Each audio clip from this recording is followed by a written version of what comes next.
All right, so let's go and launch the game. Make sure it's captured on OBS, and it ought to be. Let's go ahead and launch this bad boy. Also, I know that the again, this is the it's not the full game. This is just the demo. In fact, do I have that in the title? I do. This is it's not the full game. It's just the demo. However, it is getting very, very regular updates. I think I saw it got several updates since I was first given the demo key by the developer. The developer mentioned that they may or may not be lurking tonight. They said they might be busy, but so they try to stop by for a bit. Might be chilling with us for a little bit. Might pop into chat. So so, you know, said that, and he said he would also mention to his community that we're streaming tonight. So hopefully we get some. So welcome any new folks if you're watching right now. And the other thing is that that Endo, the developer, made sure that it was super well known that like any and all criticism is valid.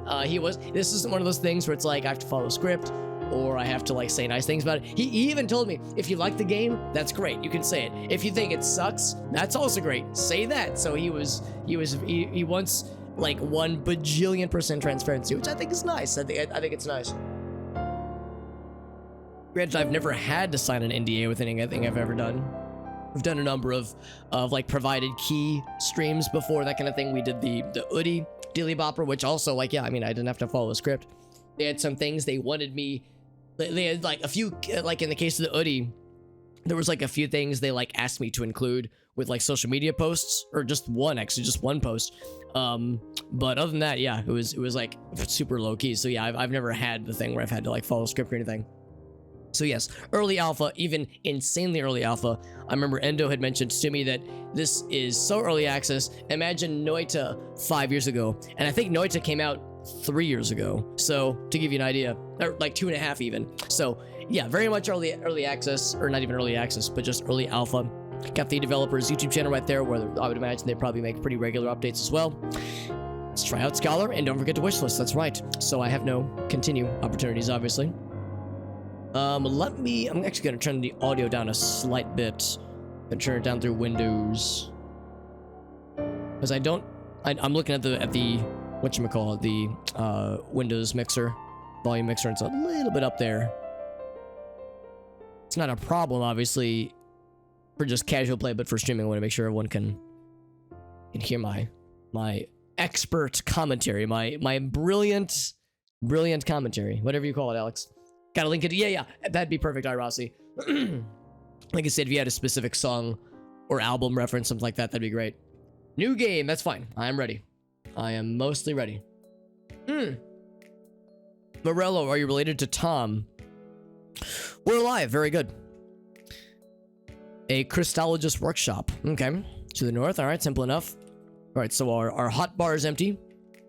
QER. Oh, whoops. Oh, that's because W. Oh, interesting. Okay, yeah.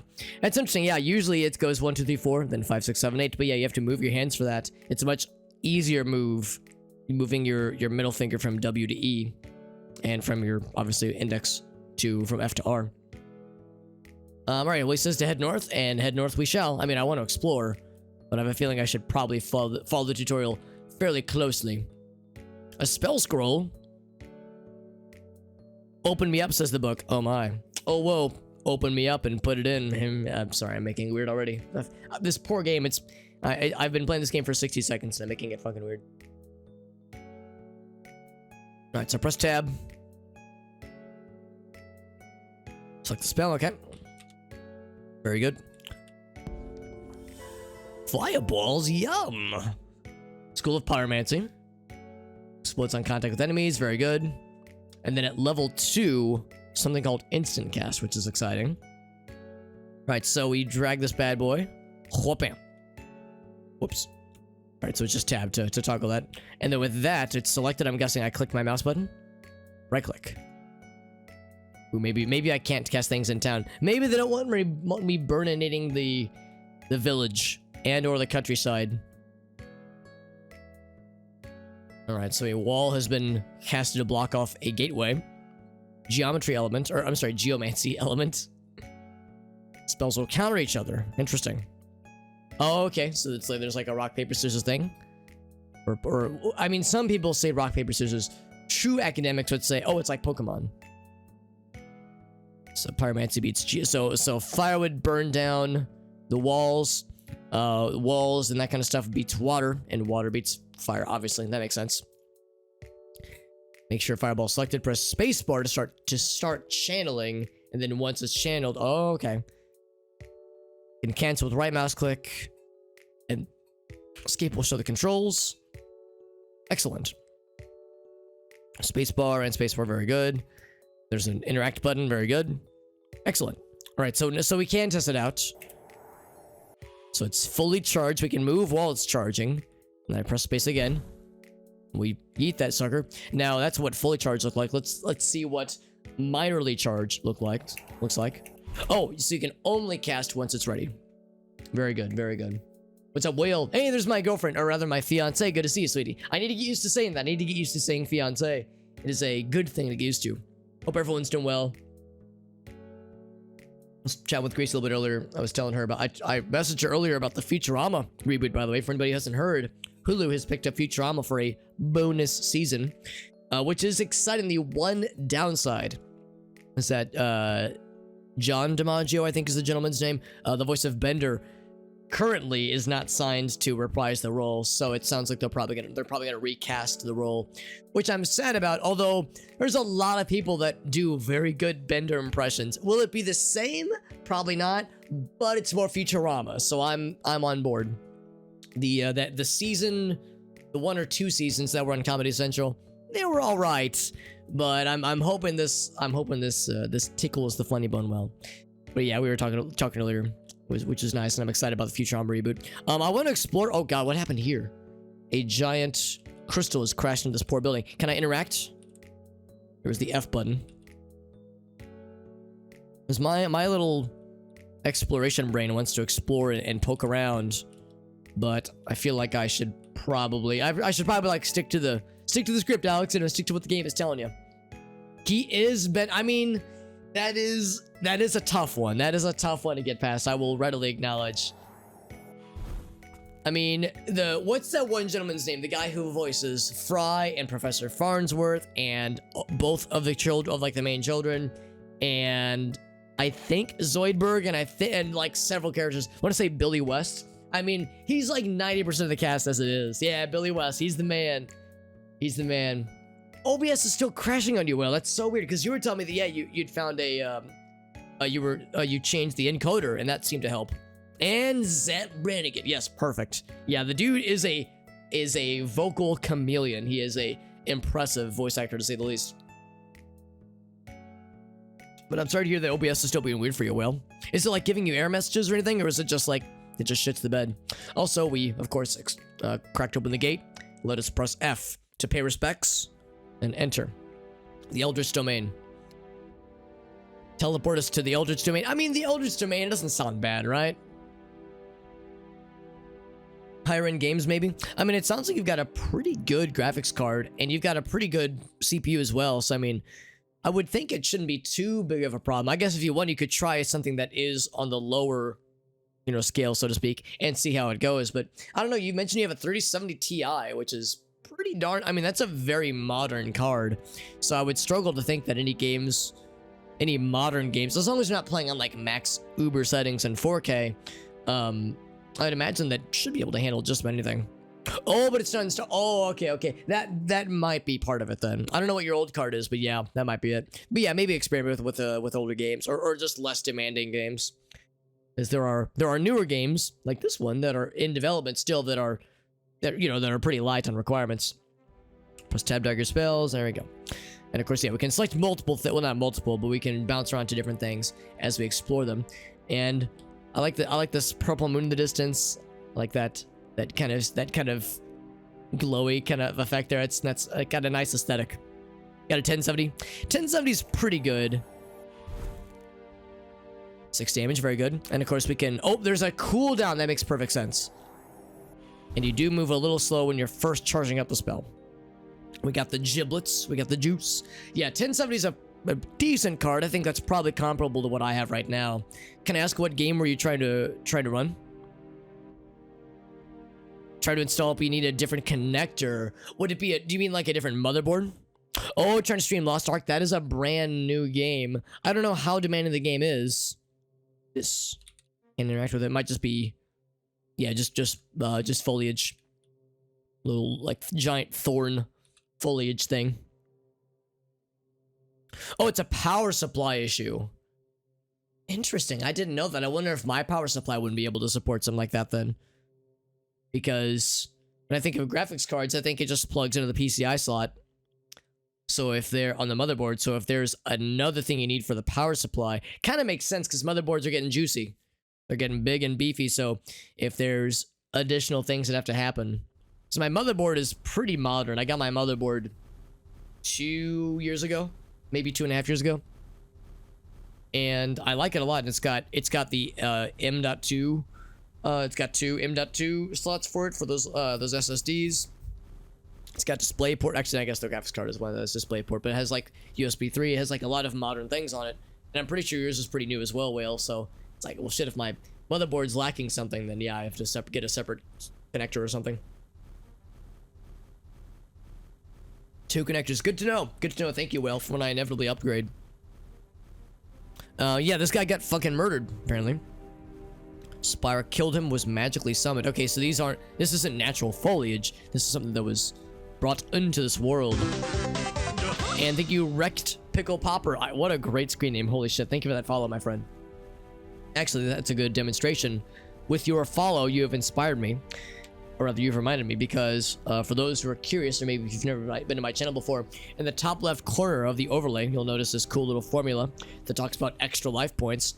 And whenever we get 100 or more points, I don't need to, but I choose to make an extra life donation. Extra life dono. This is my own money dollars. Bam. Whoops, I have to click my own page first. I'm doing it off screen right now. You can't see me doing this. You can't see me doing this, that way you don't see me type in my credit card information. But I'm making a quick donation to the Extra Life fundraiser that I'm fundraising for, but I'm donating with my own money. So it's like I'm donating to myself, but it's to a third party that I don't like handle the money that gets donated or anything, so it's impartial. There we go. $5 donation. Once the notification goes off, I'll remove 100 points off the top. What's up, Chubbles? 2 Modern Warfares. That's correct. 2 MWs. No, M2s. Or, well, I guess, yeah, I see what you're saying. Yes, yeah, the M.2.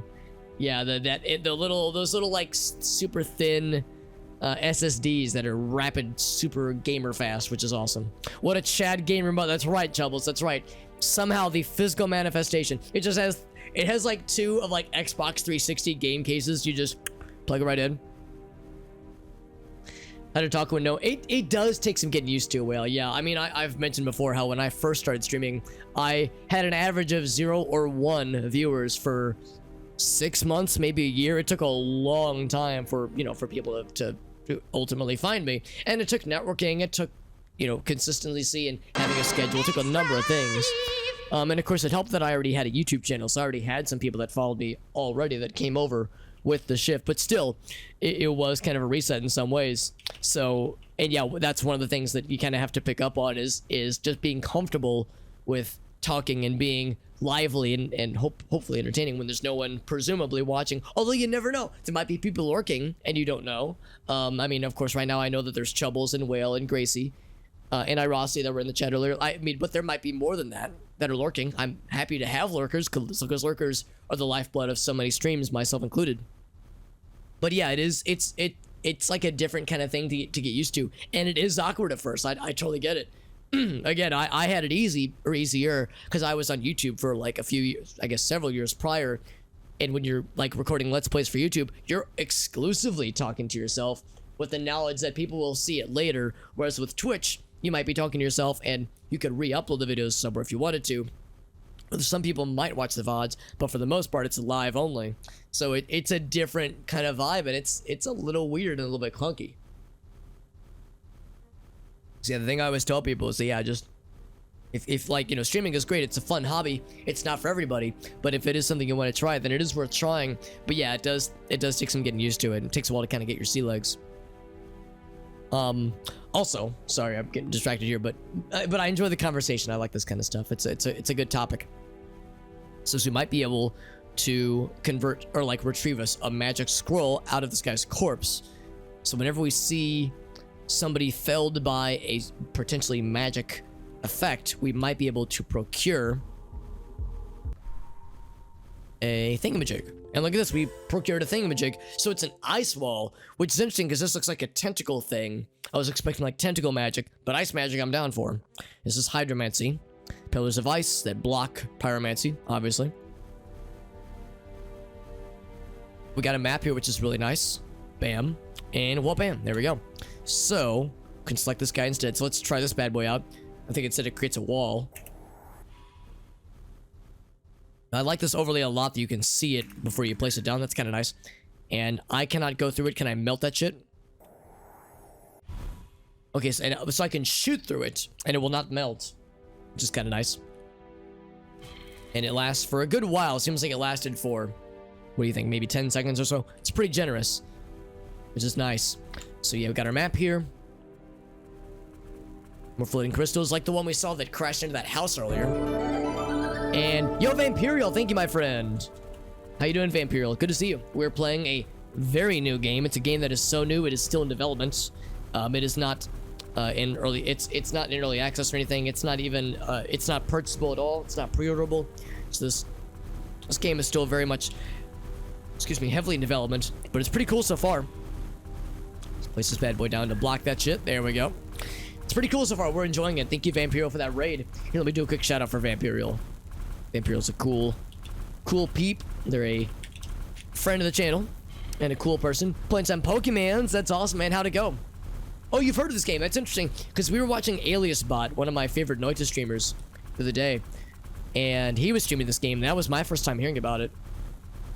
OG Morrowind, that's right, man. Yeah, back in, like, that was one of the first big, like, playthroughs I did on stream. And Irasi was there for all of it, man. That was great. Made it work with, well, and thank you, Irasi. Yeah, it was something I enjoy. I loved that Morrowind playthrough. I still love Morrowind. I mean, I still want to go back and do more Morrowind randomizer in the future, because I've still got changes I want to make. Oh, whoops, wrong mod, or wrong spell. I've still got things I want to do with the mods that I made. I want to like experiment more with other like mod combinations, or at least ideas I have for like things I could do for the randomizer. So it's like, yeah, I mean, Morrowind is still near and dear to my heart for sure. But I remember that shit, man. You were there for all of it, and it was so appreciated. Also good to know they can cast spells too. They charge a little bit slower than I do, but spellcasters, no doubt.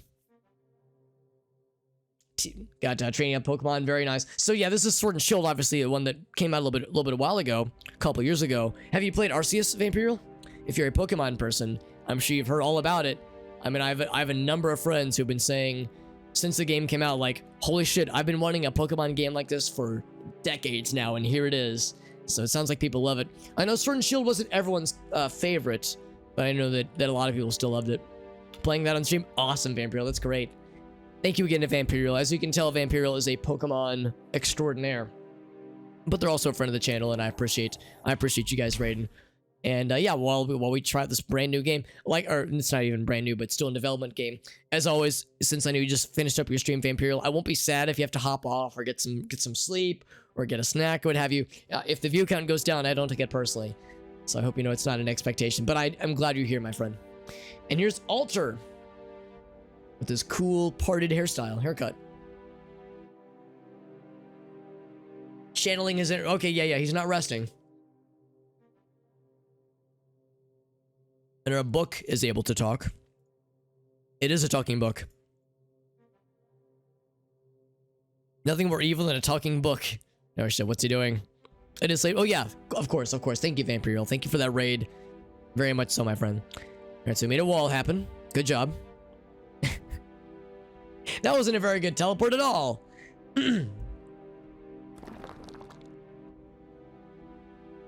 A scholar, yes. Okay, so scholar is like a proper term for what we are, not just a generic term. What's up, JD? Good to see you, bud. Speaking of Pokemon extraordinaires, JD is another Pokemon streamer mans. JD, have you been doing more Arceus, like post, like the end game, or I guess post end game Arceus stuff? Because I remember saying you wanted to try out some of it off stream, that is. Trying a new game, by the way. It's or a demo for a game that's in development. Okay, so he has a scroll. Okay. And we're confirmed not evil, at least not yet. Aeromancy. Okay. Teleports you back home. Now, if I use this, and of course there's other things. There's scary skull magic. There's earth magic. All kinds of cool stuff. Let's go and grab this.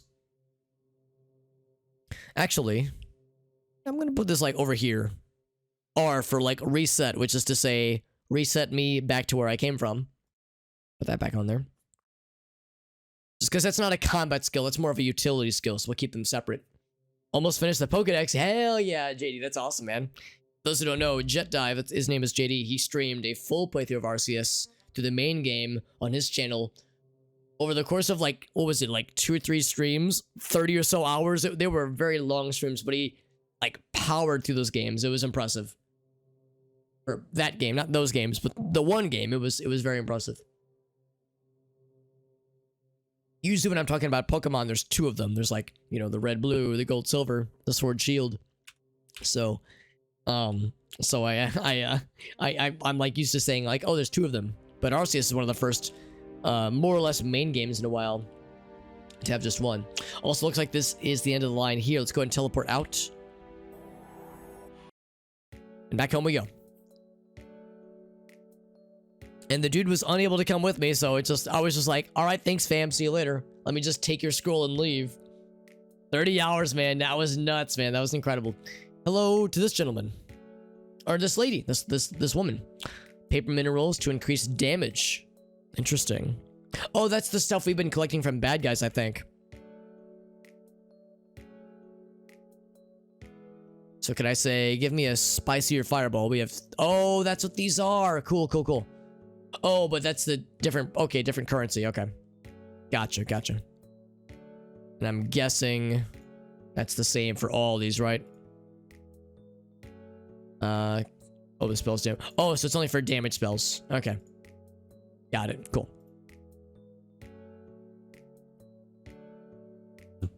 Let's poke around a little bit now that there's people to interact with.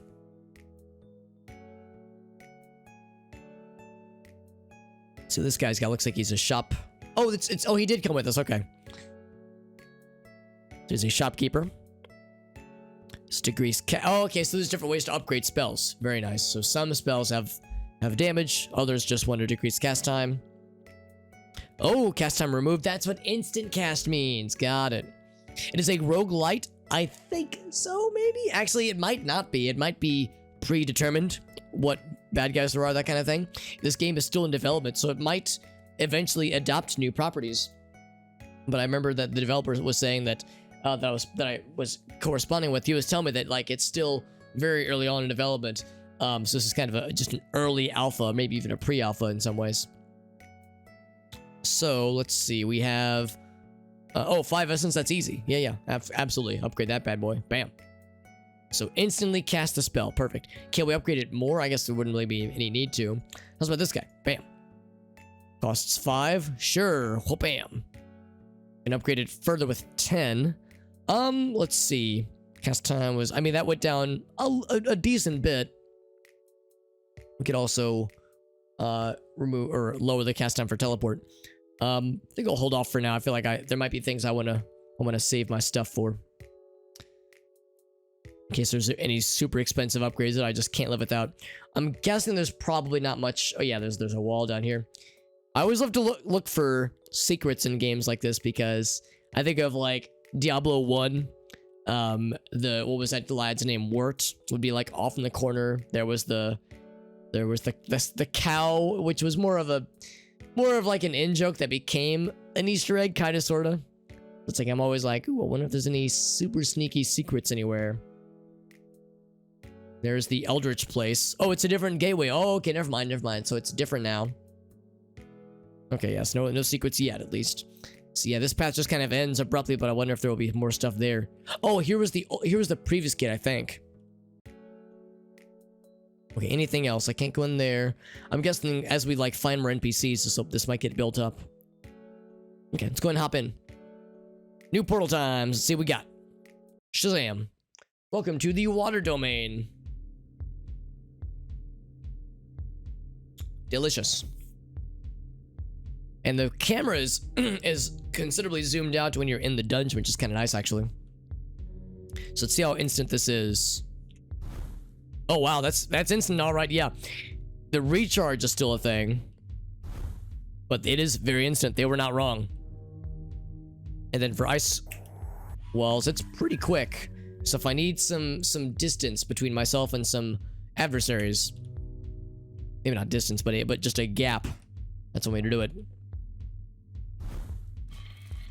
And speaking of which, I might go ahead and they put that down. Okay, never mind. All that. Whoa, shit. Does he have a claw for a head? Oh no, it's a T-Rex head. He appears to be melee only, and these other lads are, I think defense only. They appear to only be firing. Let's put one of these down.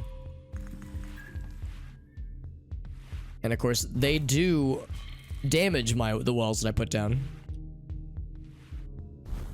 Thankfully, their range is pretty limited. Yeah, some guys are melee only. Some guys only cast like wall defensive only spells.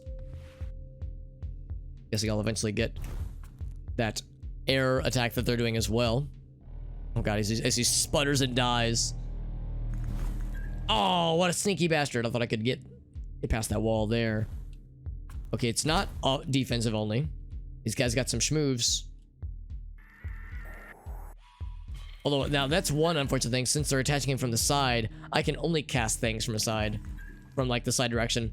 I'd imagine they'll probably eventually have the ability to, like, maybe rotate spells that you're placing down like that. Because being able to place it lengthwise to, like, relative to where I'm standing would be nice. Bam.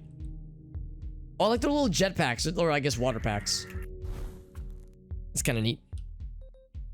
Also like how it seems like you're able to get the whatever drops they drop, whatever currency they drop, you're able to acquire it from pretty far away. It's not like you have to be like super close to them to get the juice. Yeah, so if I wanted to up the fire spells damage, we need some of these bad boys. So we'll see if we can find more of those. Now I wonder, can I break these things? No, I cannot. Turn this up a little bit on my end. There we go. Oh, interesting was that. I wonder if I should try to break that thing.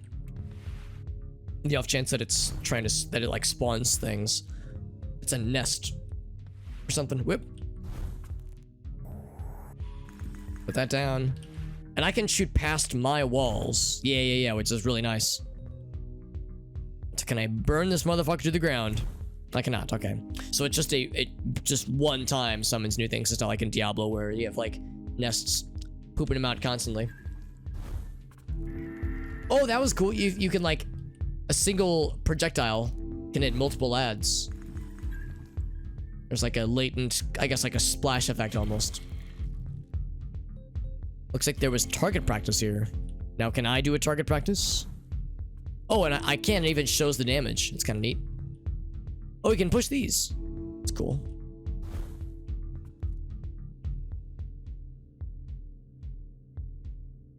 It's gonna be more right here. Yeah, go ahead and put that down, obviously. Oh, I should have waited for the second one to spawn, though. Then I could have gotten the double hit. The double shot. Ouch, ouch. Okay, so that is indicative of limited, of how much health we have. Taking a couple hits there.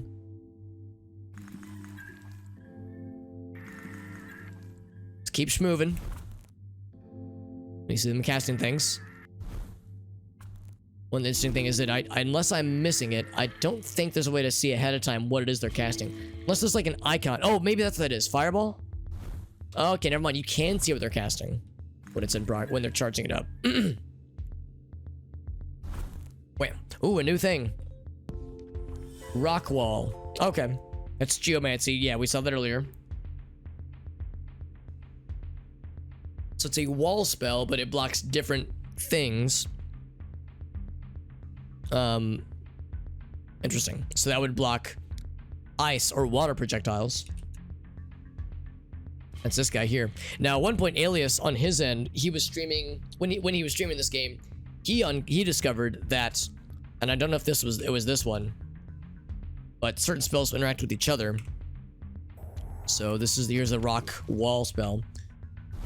Okay, so never mind. So this one doesn't have any effect like that. He noticed that if he put a certain grass spell down and then lit it on fire, it would do crazy good damage. So there are instances where your own spells can sometimes interact with each other in unique ways. So that's something to experiment with as we get more projectiles, that kind of thing. All right, I was like, I want to see if there's any secrets down here. It's like, I don't know what this game's about. I don't know what kind of secrets are lurking. You know, I don't know what to expect. Like this guy, for instance, looks a little bit different. Am I extracting a thing? I am, and it's the ice projectile, the ice drill. Instant cast at level 5, excellent. And it penetrates, which is nice.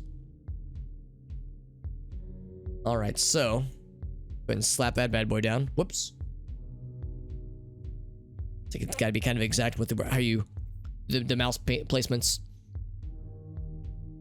Turn them into shorts then? Yeah, after a certain point, jeans with like gaping holes can only hold up so much. After a certain point, they might become jortification. And of course, some jeans, as we all know, you can purchase pre-shredded. But most pairs of jeans that I own have become shredded over the years, over the course of time. Oh man, I missed the instant cast of my fireball. I want to see how much damage this does to these guys. I bet different bad guys have different like elemental weaknesses. It's hard though, because here, let's go ahead and put down. Oh wait, no, that would that does block. That does block. Okay, so not as much damage. Fireball's the way to go. But I bet we could level it up to be pretty juicy. The fact that it penetrates is really nice. Ouch. 11 to... Oof, I'm taking a lot of hits. Jorts the cat! That's right, JD. I can't fucking believe they buttered Jorts. Oh, some death. From a sacrifice. Oh my. Can I burn this motherfucker to the ground?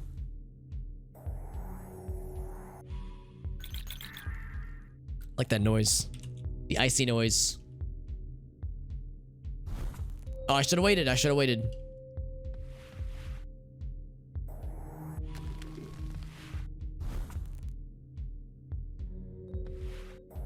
And one nice thing is you can fire one projectile spell while the other one is still cooling down. So you can kind of get the combos. That's kind of nice. The statue, though. Wonder if we'll find more lore. Also, I wonder how you restore health. I'm guessing we have to go back to town. Oh, that'd been a good opportunity to penetrate. Wham, bam, thank you, ma'am. But of course, there is an AoE to the fireball.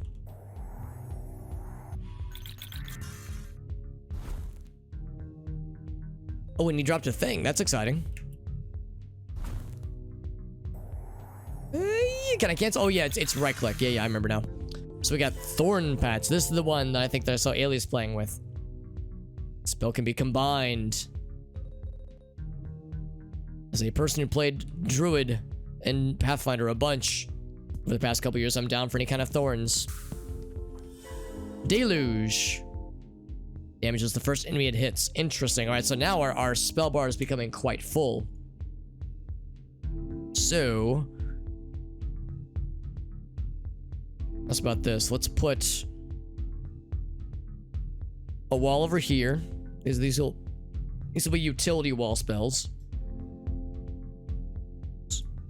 That one. And then here's this guy. All right, so let's see what... Whoops. I keep doing that. I keep pressing escape to get out of the menu. So here's Deluge, or how do you guys say it? Is it Deluge? Oh, it's like it goes real far. Wow, but you stand perfectly still while it's going. And then here's this one. You put this bad boy down, whoop bam. And can I walk over it? I can. And when Alias was playing it, he then lit it on fire. And that burnination makes it do crazy good damage. So that's a sick combo right there.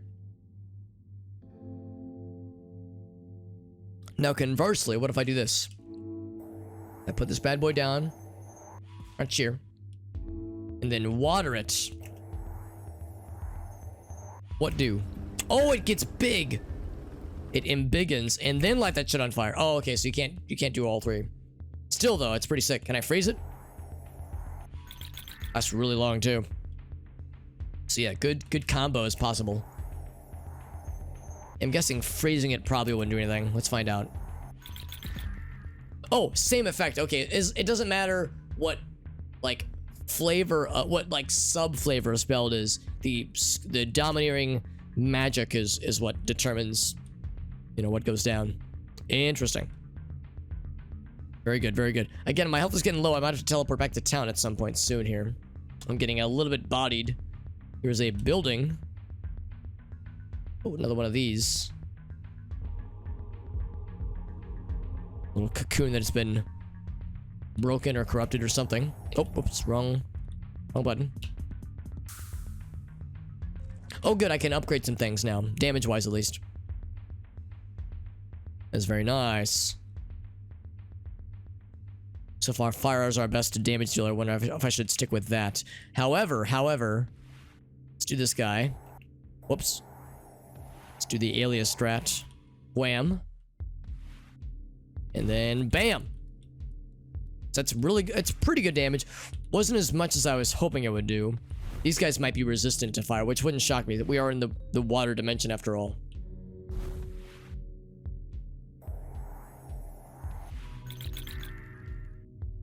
We got his ass. Excellent.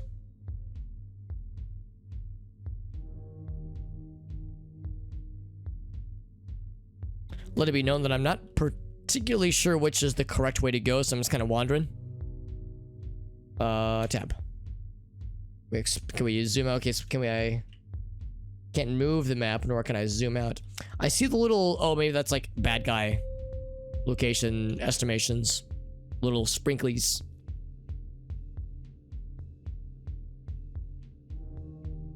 So this is new territory, except this is probably about to end. Yeah. With that peninsula. Sip my beverage.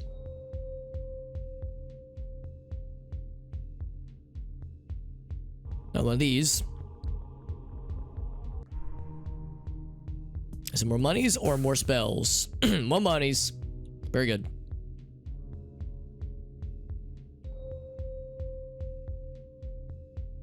Keep thinking that might be one of those little item caches in some of these more farther flung regions.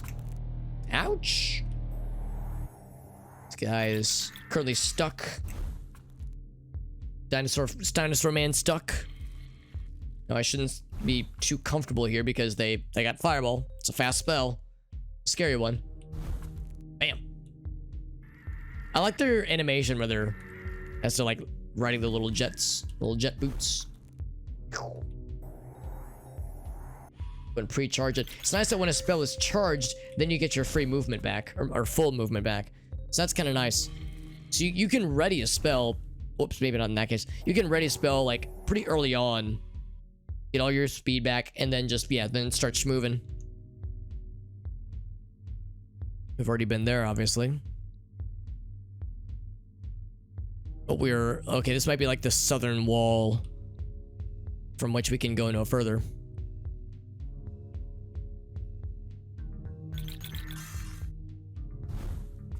Oh, I just fucking obliterated that one dude. Okay, let's put this one down. Whoa, shit.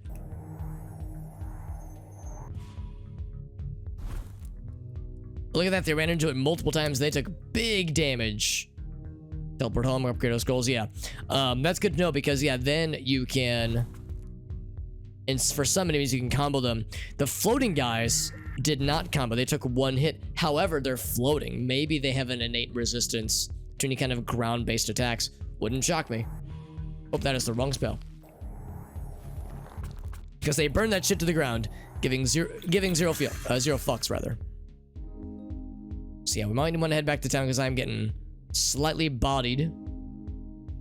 Although we fought a lot of dudes. There's another mysterious statue.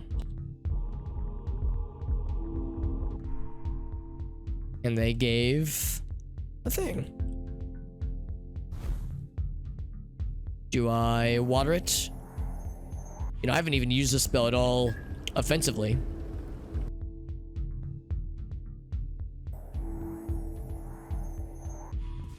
I'd be willing to bet that we have to find more of these statues.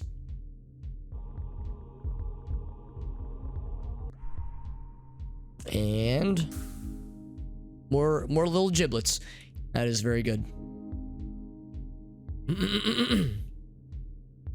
More of these fast lads.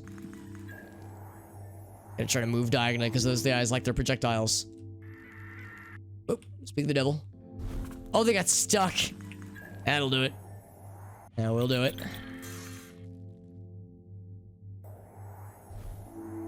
Oh, shucks. I got those guys with the snipes, man. They're getting good.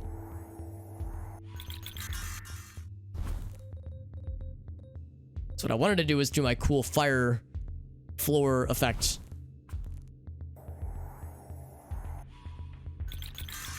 Not enough to kill. There we go. Because it's super effective against these ground-based lads, but those snipers keep getting my ass. Now look at this guy. We can capitalize on this opportunity. Oh, the thorns, even without letting it on fire, does quite a lot to these guys. Yeep.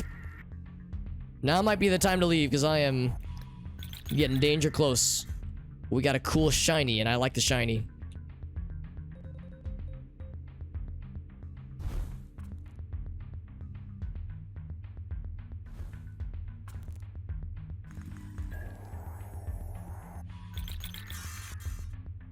So there's several things. Like I play this game just like how I play Noito, where I get far too close to the danger zone. Alright, so we got some shinies, which I'm guessing means like they're upgrades. Check the treasure chest. I think I was running from this way. I was gonna say there's at least a wounded guy up here. And that. I think that was all the things we had just seen. Oh, look at that. It is guiding our way home, or guiding away to something. So that is significant. Alright, let's go ahead and hop out.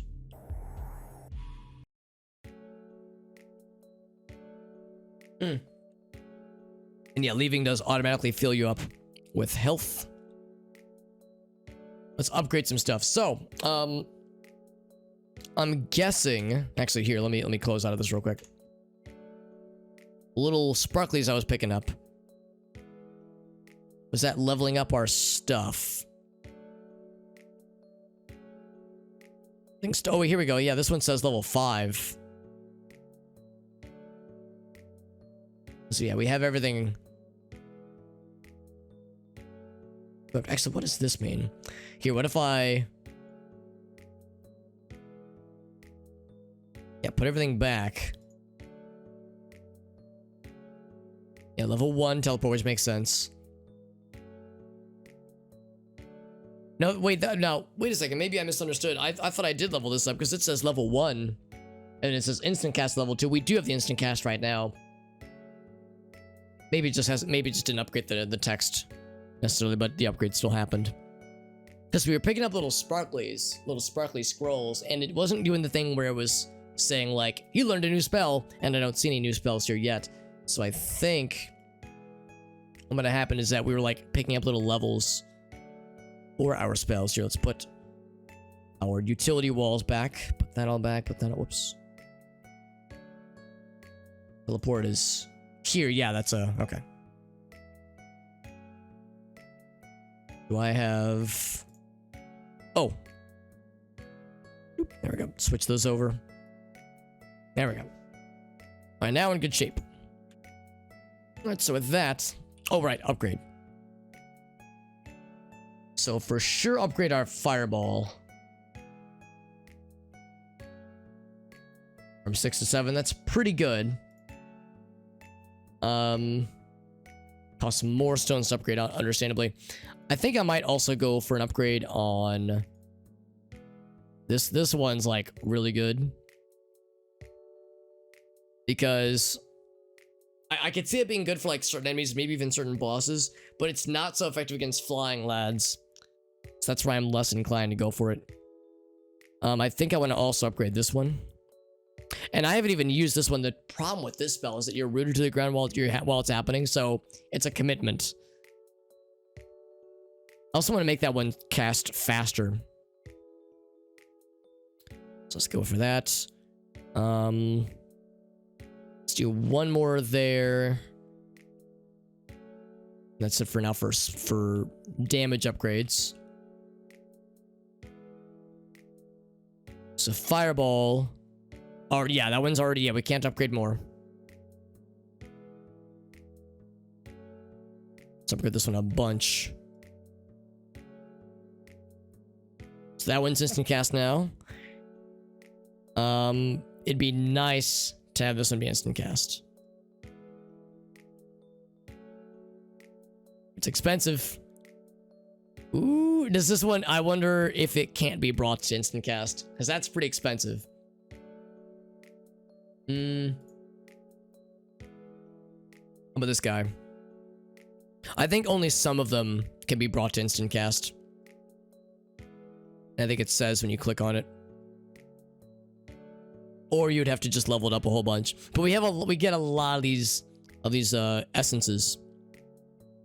So it's not strange to imagine. Let's go and upgrade this one a bit. Okay. I think that is it for now. Upgrades and such. Unless there's any new peeps. But I don't believe that there are. Not yet. And of course, teleports us to town, but it's not like it gives us a town portal. We can immediately go back to the point from which we teleported originally. So we have to re-enter the domain, which is fine. I was always spoiled. Oh, it reset the map. That's kind of a bummer. I was gonna say, I was always spoiled by like Diablo, where you'd have the town portal. You could just easily go back to the previous point. Now... Oh, and I think it might have respawned. Wait, hold on. Did it re... Oh, no, the thing selected. Wonder if it actually... That was a lot of damage. Oh, shit. Wonder if it recalculated the level seed or something. If there is a seed. Oops, sorry, I missed. Let's try this guy, actually. That is really good damage. Wow, that's good. Yeah, I wonder if there's like if there's any RNG to the level creation or if it's static. It would make sense for it to be static. As that one statue, I don't see like the light coming off like the placement on the level, so it makes me think that statue activation might have been reset.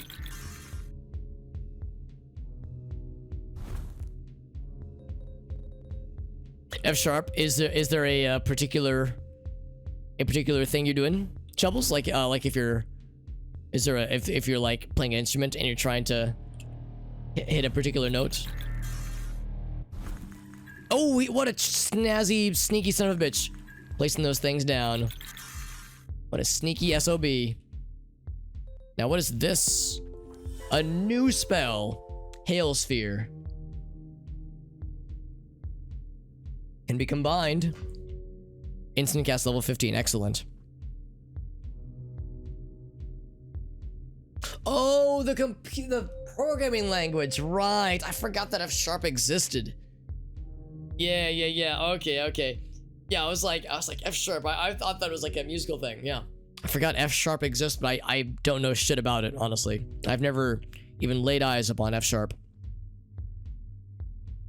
Spins and ejects hail around it. I am so curious. Yo, team up! Thank you, my friends. Thank you. Thank you very much, Mega Team, for that raid. How you guys doing? I'm gonna do a quick shout out for you guys. Oh, Dave, you beat me to the punch. Dave, good to see you, buddy. Mega Team Up, how you guys doing? Mega Team Up is a group channel.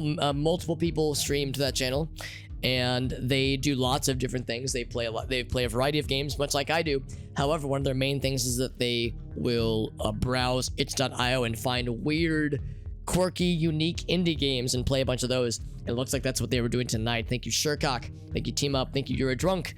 All happy to see you, my friends. Hope everyone's doing well. We're playing a game that is still in development. This is a game called Scholar of the Arcane Arts.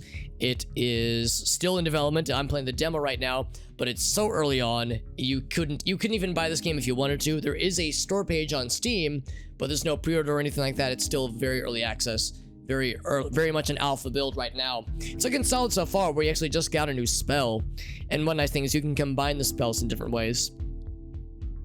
I haven't really had much of a need to use walls yet. We can move around pretty quickly in this game. What I'm thinking though is that maybe certain bosses or maybe certain later enemy types will require walls to be on point.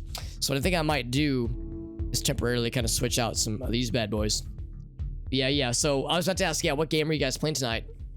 Some indie games and then a Rugrats game. Really? A PS1 game. Okay, motion simulator. Oh boy. Wait, motion simulator. Do you mean motion sickness simulator? Oh boy. Sounds fun. Smiley face. Wink. Fun. Yes, fun is as we call it. Yeah, there's a lot of not so great licensed TV show or movie games from that era that were not always the highest quality. Yeah. Do you have any goofy clips from the stream that just ended? And actually, I'll ask this, Vampirial, if you're still listening in, if you have any clips from your stream either, because whenever somebody raids me, I'm trying to do this more often whenever I think of it, is to ask if you had any clips from your stream that just ended that you wanted to share, if there were any like super silly moments, any like noteworthy, like whoa, that was silly, or any epic wins, or close calls, or goofy glitches, just anything that would be, you know, super unique to show off.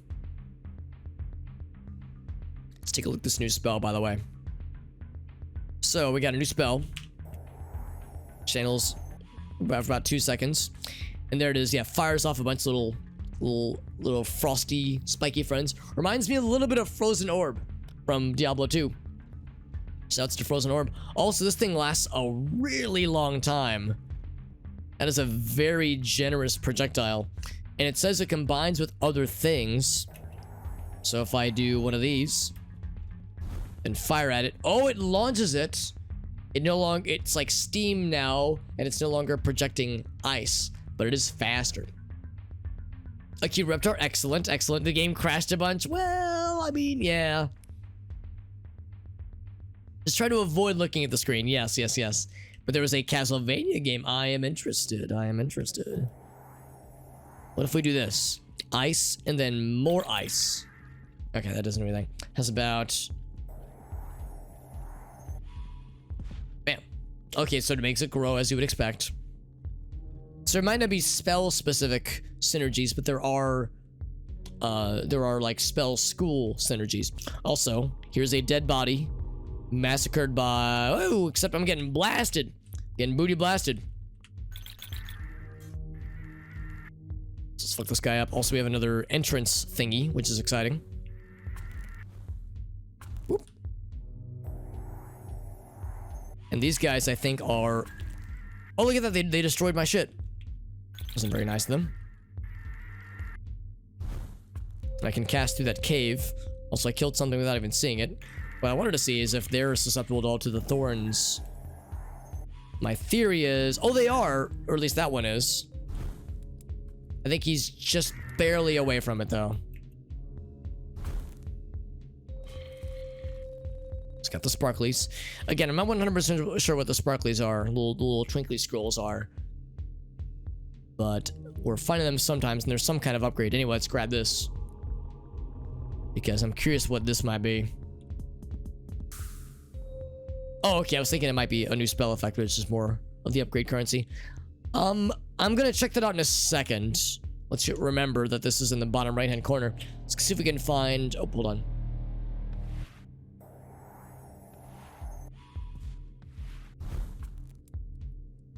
Yeah, so that one... I think that one took damage from the fire that I cast, but they weren't, I don't think, affected by the actual fire field itself, since they're floating. Yeah, I think... I'm not exactly sure where that sun statue pillar thing was. Pretty sure it was up this general direction.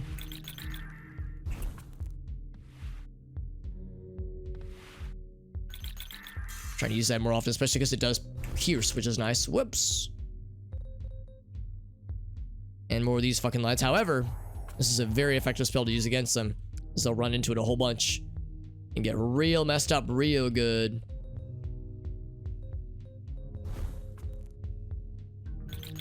More homies down here. We've entered the homie zone. 24 damage. That's nutty. Boop. That be enough to kill? It will. Oh, got the clip. Excellent. Yes, let's watch that in a second here. Probably stand to upgrade this more. Upgraded it a bunch to lower the casting time, but could still upgrade it more. Anyway, good to see you, Gabi. The game's good so far. I'm liking it a lot. I was warned ahead of time that it is still very early development. And there's, I mean, yeah, you can definitely tell and kind of feel that, yeah, they're still kind of finding their sea legs as far as like, you know, some of the mechanics. But I'm liking what I'm seeing so far. There's definitely like a lot of potential that I think feels pretty good as I play this. One thing, because yeah, whenever you activate the statue, it does cause a light to kind of happen this a ways. Let's go ahead and follow the light. I'm wondering if there's more statues like it. Oh, hold on, I gotta fight these guys first. So it does damage them. They do fly into it. They are susceptible, but they're not as gung-ho about it as their other lads are. Now, what is this? Have I already been to this? Looks like a dead body. And it is. And we got a treasures. The treasures are more upgrade giblets. Very good, very good. Oh, there was a cease and desist, so it was gonna be like, it was like a fan project then. You were drunk. Interesting. Because yeah, it looked very Castlevania-y. Not even like Castlevania inspired. It looked just straight up like, yeah, this is a Castlevania project. Obviously not, I shouldn't say obviously, but presumably an unofficial one, but still, it looked very, it looked like the kind of thing that, yeah, that like a company like Konami would look at and go, yeah, that's a little bit infringing upon certain things. So I'm not surprised that it got the C&D, the veritable band hammer. Cause yeah, I wonder, it almost makes you wonder if there was like, well, if there was the thing where it's like, well, we would have upgraded if we could have, if we were allowed to. Gonna put this thing down. Whoa, not get hit, please. Light that shit on fire so you get murdered by this thing. And I cannot get damaged by my own spells, or at least not that one. The sneaky SOB. Let me use Frozen Orb. Except it takes a hot minute to charge up. So the projectiles do hurt, but they take a minute to get going, obviously. So to be clear, this is where it was pointing. So the light is making it obvious that something somewhere is going on right around her. I can't use it. Can I cast things at the statue?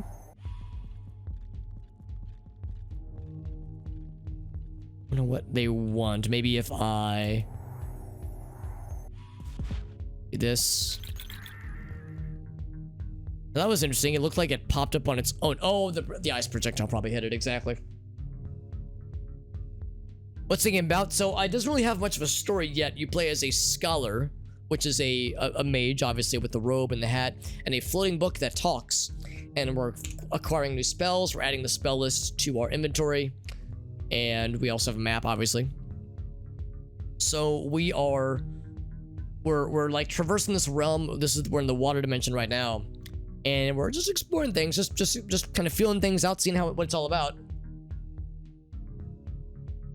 I'm wondering what this is. It's possible we need more things to activate this. I think one thing I'm gonna do is I'm gonna head back to town again, and I'm gonna heal and do some upgrades. I'm gonna go for that one cave that we saw. I can't quite remember where the cave is, but I think I'll go for that next. We can do a few upgrades. So fire's already upgraded, I think. Oh, no, it's not. Never mind. It's a lot of spell slots. There are, yeah, there's only so much on our hotbar. You can see down here. And of course, I also don't know if all these can be filled necessarily. But for the time being, there's a lot of potential there, which is exciting. You can upgrade your spells, you can upgrade their damage, their casting time, that kind of thing, or lower their casting time. So, I would say, I mean, Fireball's solid spell. I'm really liking this thing, though. It's so much nicer when I make it faster. But I like this thing a lot. It's best for enemies that are chasing after you. I think I will go and upgrade this one once and twice to make the base damage really, really chonky. Could I do a TED Talk, Gobby? I could. If somebody were to have the channel points for it, I could make it happen. I could make your deepest desires come true, dear viewer. Yes, those desires. That one. The one with the tentacles. I can make it happen. Believe it or not.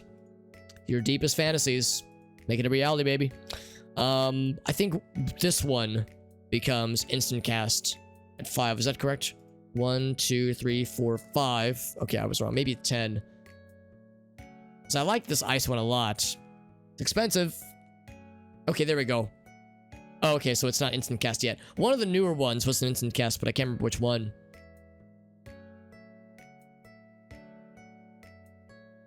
Yeah, this one is level. Does it say what level it is? Current cast time. It just says the current cast time. It doesn't say what level it is necessarily. Could hover over it. Let's hover over it on the hotbar. Level 3. Oh, the level isn't the cooldown. The level is the damage.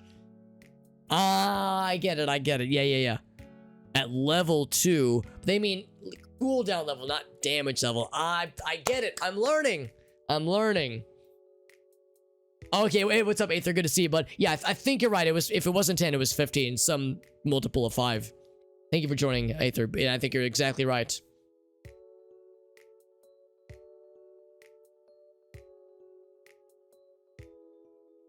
It's not going to generate inappropriate images. I'll say this much, Gobby. It has yet to. It probably won't. If it's a spicy subject, I'll do a very brief perusal before revealing on screen.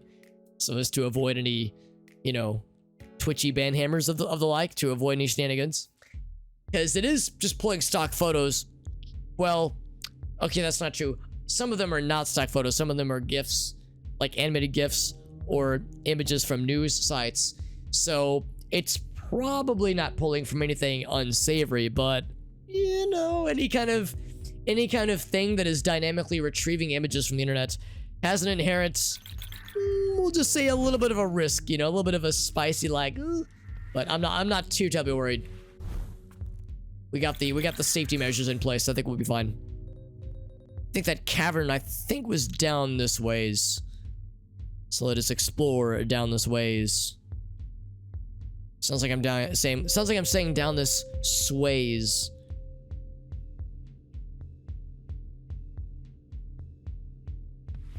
Whoops. Let me put this down. Bam. Just murder the shit out of him. Ouch. Ouch. I'm getting juggled.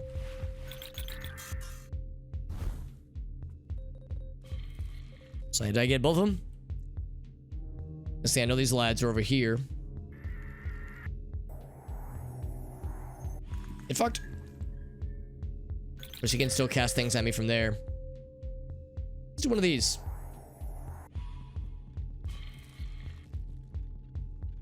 Just like Frozen Orb, the closer it gets to something, the more likely it is to cause them harm. And the thing is, that spell lasts a really long time. The recharge is gnarly. Oh, shit. But it is pretty darn good. That did not kill like I was hoping it would. Also, I just missed.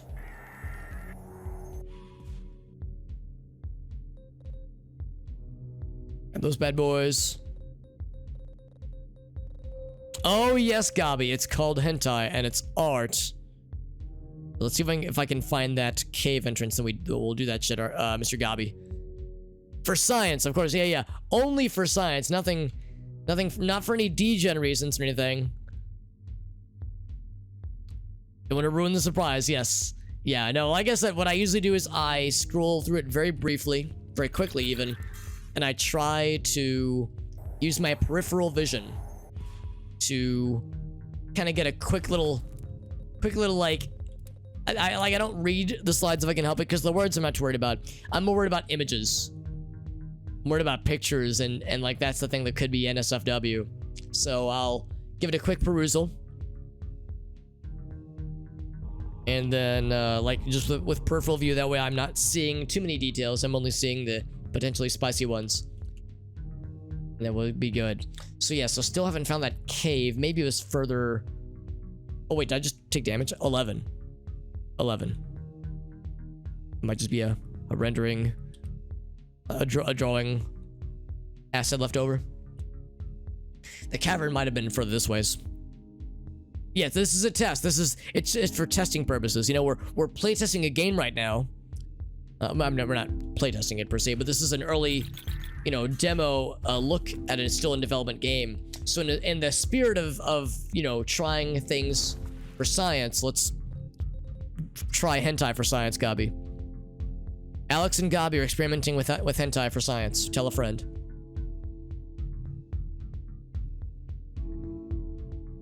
Hello. Bam. And with one of these. Slowly.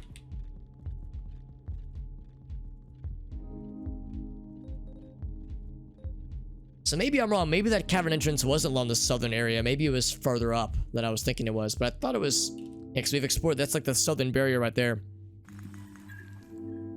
If it gets too spicy, yeah. If I look at it and I'm like, ooh, and I'm not feeling it, then yeah, we could just try a different topic. It's fine. I'm not too terribly worried. Oh shit.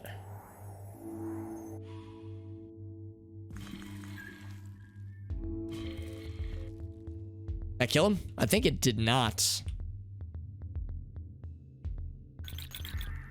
It's cool. Oh, here's number 2. 2 and 3 even. Oh. Oh. So it's there's some puzzles.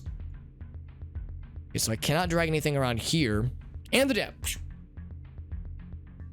An average Thursday. From CS to... Oh, anti-science. It's never too late. Chubbles, follow your dreams. Study your passions.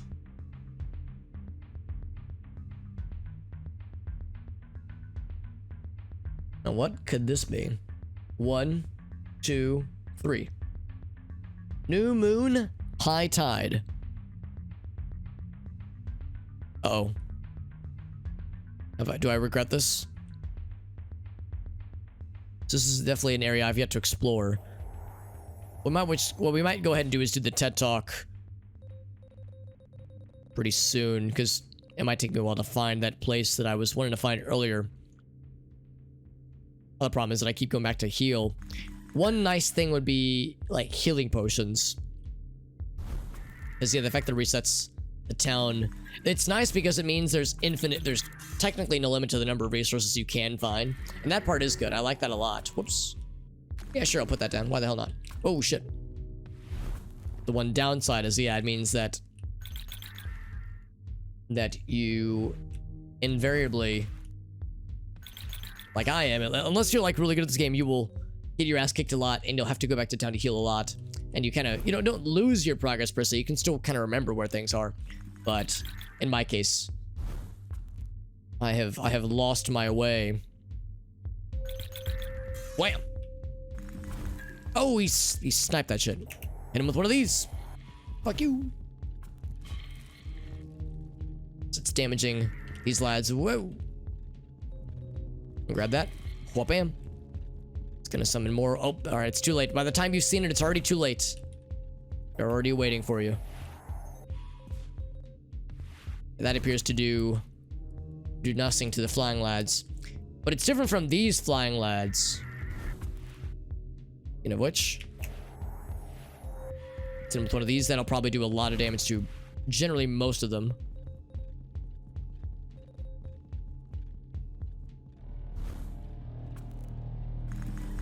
Ah, shucks.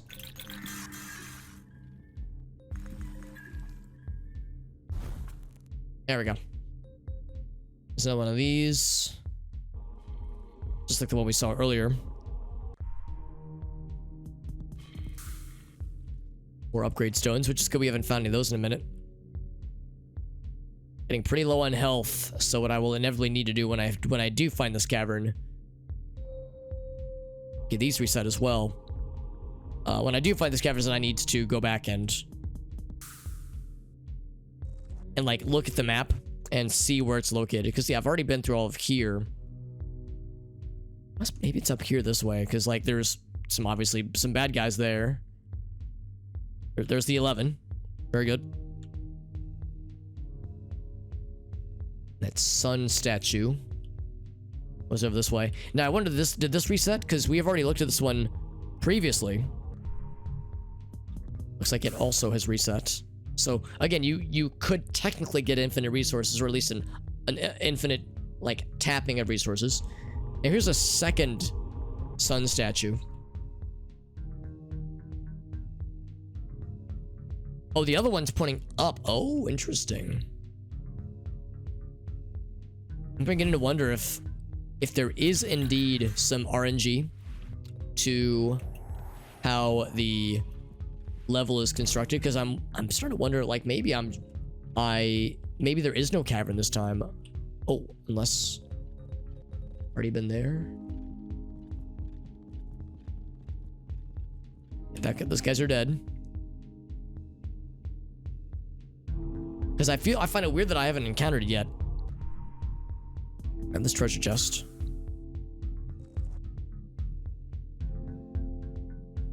It's possible I could have just overlooked it.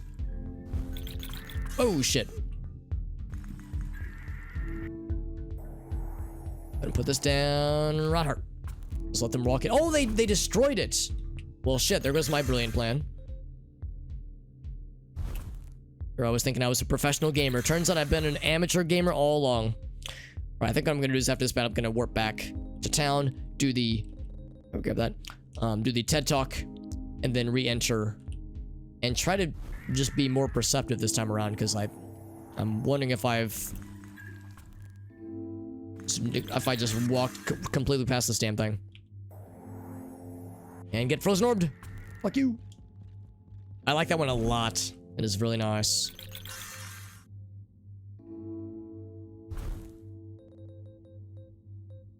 Still going. It's a very generous cast duration. Oh god, cast duration, not castration. I just heard myself say that out loud, and I was like, oh no. You don't want a generous castration. You know, so that's kind of like a thing in Diablo 2 as well. Because Diablo 2, unfortunately, they don't call it casting rate, they call it cast space rate.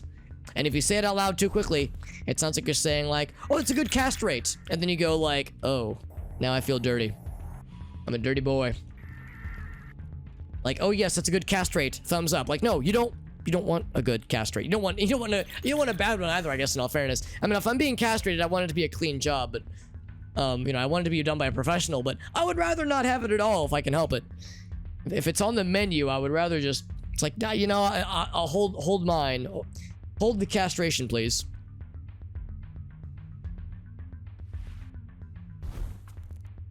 Oh, shit. One more. Do it. Yeah. And we lit that shit on fire. But these guys don't give a shit. These guys don't give a shit about the fire. They're having too much fun throwing air things at us. And I'm having too much fun missing them with the projectiles. Bam.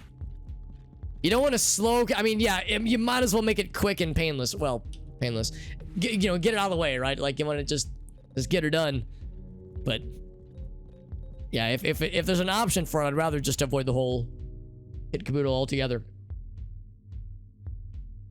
And how have I missed this place? Unless, hold on, was there like this bar that I've missed? Watch it be right there. Like a pixel on the map. Okay, maybe not. Yeah, I was thinking maybe that was it. As I thought it was in the second half, like the bottom half of the map. Yeah, it's possible that like its location is random or is procedurally selected. So I really thought it was down here. Thank you for that follow, Boobs McGee. What a screen name. Holy moly. That was a wild ride, man. That was a trip. What a wild fucking time. Let's unmute the game. Get back to it, friends. So we can do some upgrades now that we're here. Yeah, that was a wild one, though. That was a wild one. Good lord. I'm impressed that it was able to generate a almost entirely safe for work slide deck. There was the one that had some text that was a little bit curious, but it was pretty harmless for the most part. The GIF, that one GIF was like, whoa there. Whoa, buddy. But thankfully, yeah, it never strayed too far. All right, so we can upgrade damage. We have quite a lot of the power pellets. I kind of do want to make this one even more strong, because I like the spell a lot. So let's upgrade it once, twice. And can I go for fireball? Exactly 5. Bam, let's do it. We're in good shape. That first image, yeah, I guess anytime you type in anything sexual, there's a pretty good chance that will give you some suggestive imagery without giving, like, just straight up genitalia. So there's a lot to work with there, for better or for worse. I want to make this one even faster, because this is such a cool spell. And we have a lot of the juice. So I'm going to hit with the juice. 15. Okay, so 15 is still not high enough for instant. What was the one that I was trying to get instant? I think it was this one. Whoops. Where's the close button? I didn't mean to. It's this guy. So 1, 2, 3, 4. Okay, we can't get to instant. Yep, we're getting pretty close. Pretty close, pretty close. Is there a plot yet? There might be. It hasn't been uncovered yet, or I haven't uncovered it yet. But so far, we're a scholar in this kind of village, in this zone, and these gateways that have spawned in that we're exploring. We've rescued, of the 2 townspeople that are there, we've rescued one of them. The other one just kind of appeared, but we are, so far as I can tell. Oh, here we go. Let's grab this real quick. So far as I can tell, we are trying to explore. Oh, there! Look at that. We already got some of the power pellets. Trying to explore and trying to, like, uncover the mysteries. There's the cave. Look at that. We found it instantly. It's the sign, man. It's the sign to get to the caves. Now we can explore this shit. What happens next? Let's find out. Boobs, you're here with me, my friend. We're all in this together, my friends. A coral dungeon. Excellent. I hope to corral some treasures, maybe some new spells if things get snappy. Now, it's worth noting these are more narrow corridors and perhaps some new bad guys. Oh, look at this. These guys are quite a bit stronger. They're not ridiculous. Oh, right, I don't have to charge that anymore. I have to charge this one, though. No, you don't. All right, we still got these guys. So I think their palette might be slightly different. Slightly palette swapped from the lads we were fighting in the main dungeon area. Bam. And bam. Okay, that was enough to kill. The good news is that we interrupt their spellcasting when they get hit, just like how our spellcasting gets interrupted when we get hit. So it's equally just equal in that sense. Also, I'm kind of taking advantage of the fact that the pathfinding sometimes struggles with walls, so I can just... Oh, I can't cast it from there, though. Oh, shit, never mind. Can I fire this through walls? No. Okay, so it does not penetrate walls. Let's do one of these. Then kind of invite him over this way. Now, what's this? Maybe it's a drop. Oh, it's even like a chunk of this material. And it, like, glistens. Stay a while and glisten. Treasure chest up here. Excellent. Oh, wrong button. A new spell, Tar's Rock. 4 boulders that will spin and block. Oh, that's nice. And then they'll fire after a while. That sounds like a nice thing that'd be good to cast just every once in a while. I don't know if we need 2 wall spells. I think what I might do... Let's put this on the main bar. Bam. Because that'll just be nice to just have from time to time. It does take a while to cast, though. But yeah, wait, follows us for a bit, and then goes where our mouse is pointing, I think. Our cursor is pointing. That's pretty nice.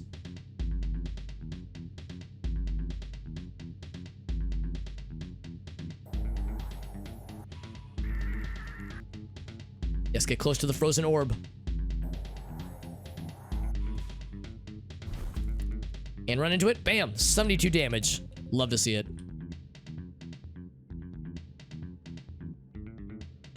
Look at this.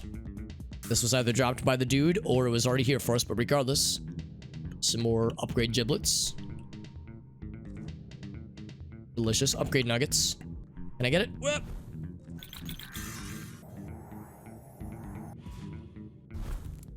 Bam. I maybe should have prioritized this lad more. He's gonna be a spell-casting little dude. But I too am a spell-casting little dude. So it's all good. Oh, Galso, what's up, bud? Good to see you, dude. We're playing some, we're playing a brand new game. It's not even a new game. It's a game that's still in development. It's called Skull of the Arcane Arts. The developer was kind enough and reached out to me with the latest demo for this game. And we're playing it for my first time ever. Well, shucks, I was hoping I'd be able to get him to do his thing. Like pulsating. There's something going on with this animation, which is interesting. There's like a lump that's like going down his body. They give a lot of upgrade juice.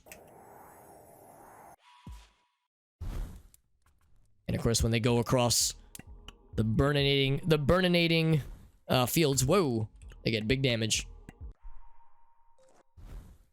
This fireball lad thinks he's being so fancy. But that thing fucks him up real good. And I haven't even used this spell yet, offensively. Ooh, next level. Alright, do I keep exploring or do I go right on down to the next floor of this dungeon? I've got the spell charged up, I want to use it. So what kind of dammy dams it do? It do. What kind of damage it does. Except this might be a dead end. Ooh, except this is friend.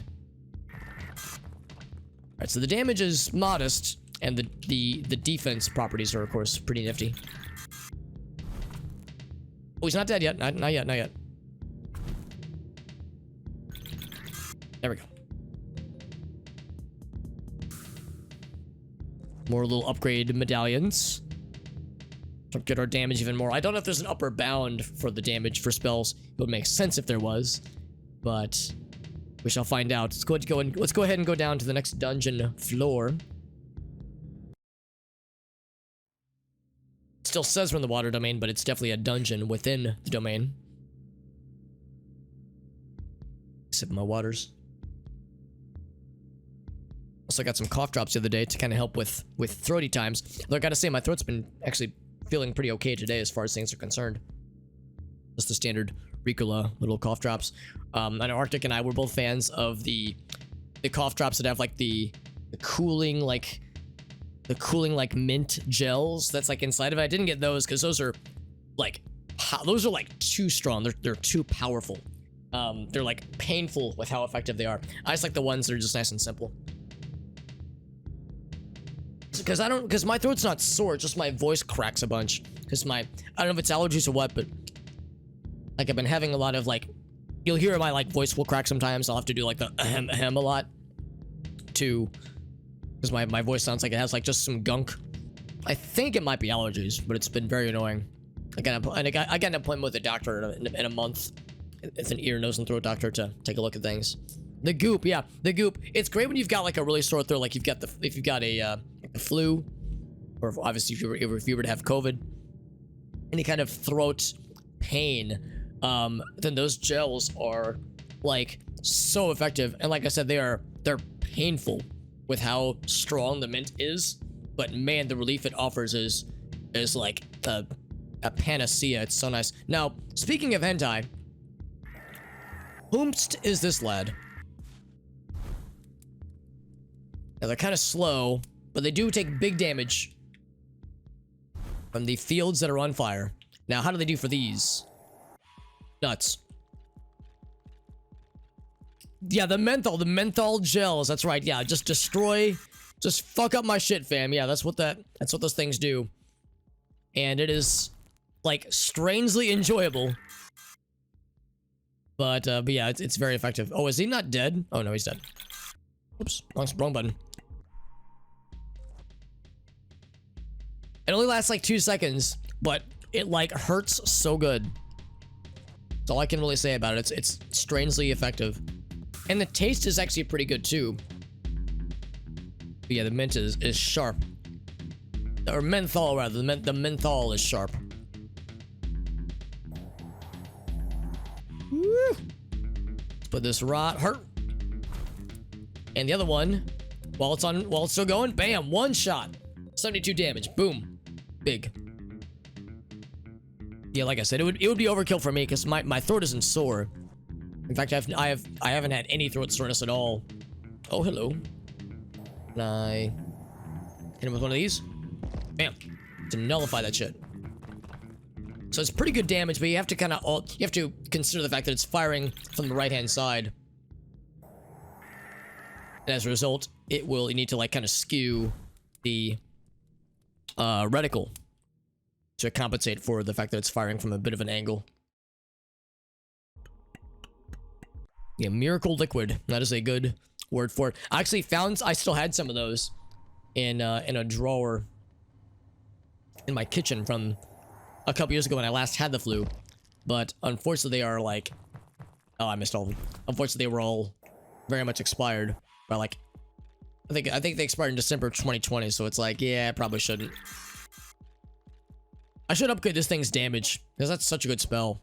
I've been upgrading the speed a bunch. But the damage would be super neat. Is he dead? He's dead.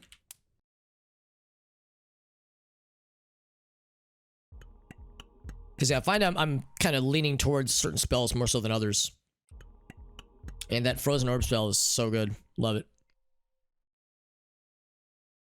But yeah, I need to up the damage as I'm continuing to up the casting speed. It'd be nice if there was a way to up the recharge, or I guess lower the recharge delay. But that might not be, that might be like a balance issue. Because that's a very good spell and it's so effective. It might be too much if the speed is too high, if the recharge speed is too high. Come down here. Do it. Bam.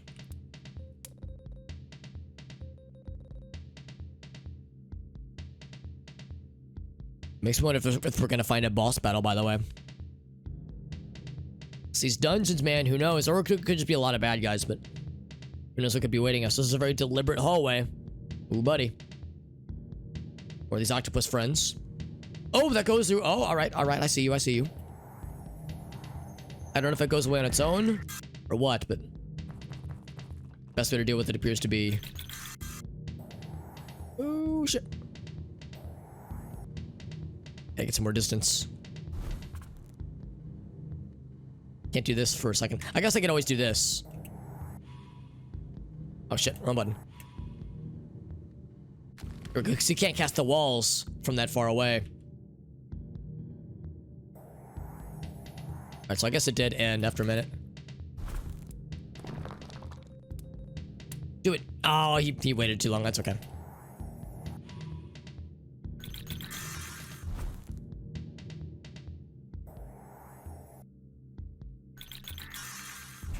These guys are quite beefy. They have a lot of HP. So it's like you need the fast spells or like some distance to build up the big ones. But the fact that that one dude can throw the big orbs from through walls is like, ooh, all right. So I gotta be ready. And I am indeed ready. Bam. So decent damage.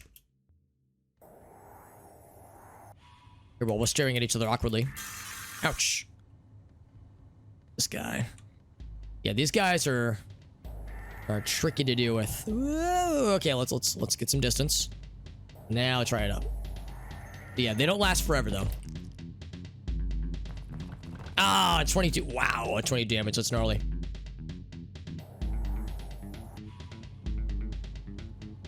That's one of those. Yeah, the only downside is I can't cast the wall spell from here because I can't rotate the thing.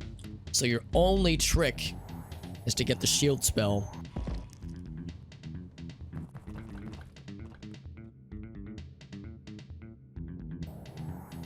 I'm gonna charge this up so I can have this ready to go. Right here. Walk onto it. Yes.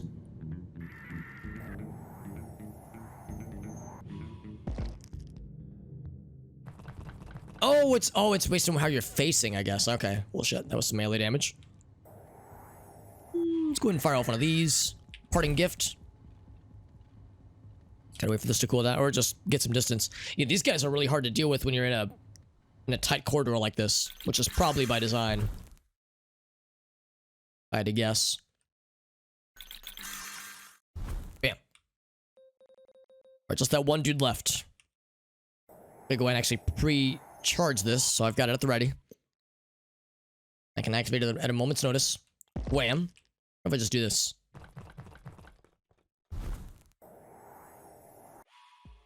Oh, wrong spell, but sure, that works.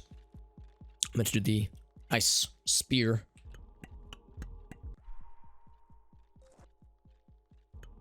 $35, that's a lot of those. That means we'll be able to get some pretty good damage upgrades.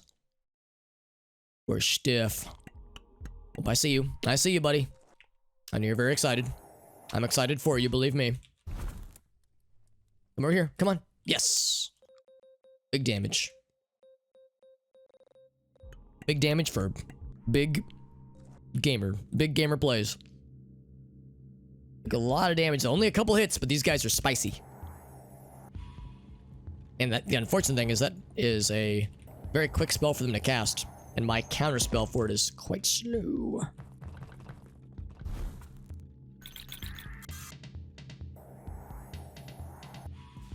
There we go. Got him.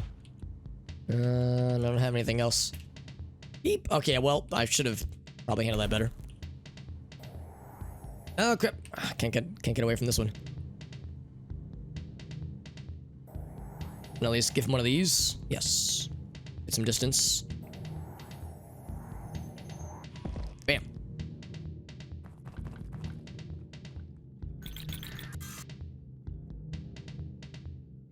Oh, wrong. Oh, whoops. No wonder. It's like I have the wrong spell selected.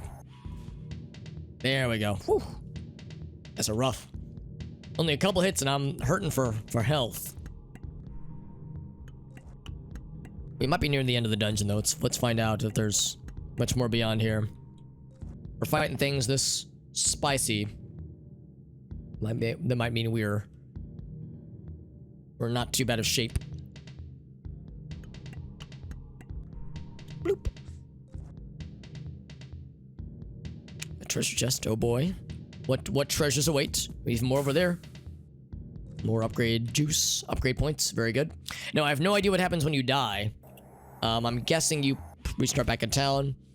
I would imagine for a game like this, they probably wouldn't have like... Oh, whoop, that was actually not the right spell, but kind of worked out. This doesn't strike me as the kind of game that would have like permadeath, where it's like you die and you lose all your progress. It's probably like, oh, you maybe lose some of the treasures that you picked up, or lose some percentage of your points or something. But I'd imagine death was probably anticipated to a degree at least. It's firing in that general direction. Speaking of things in general directions, I'll fart in their general direction. Let's go ahead and leave that for them. It's gonna outpace this one. Okay, now I'm gonna be ready with another one. Got it preloaded. I've pre-ordered this spell. I've got it preloaded. He's out of there. And here's a parting gift. Whoa, it was not worth the parting gift. That was painful.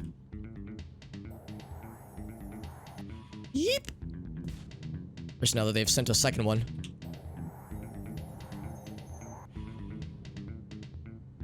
Whenever they're behind a corner like that, like behind a wall that I can't reach, it's frustrating. Yes, I think I'll cancel that one actually.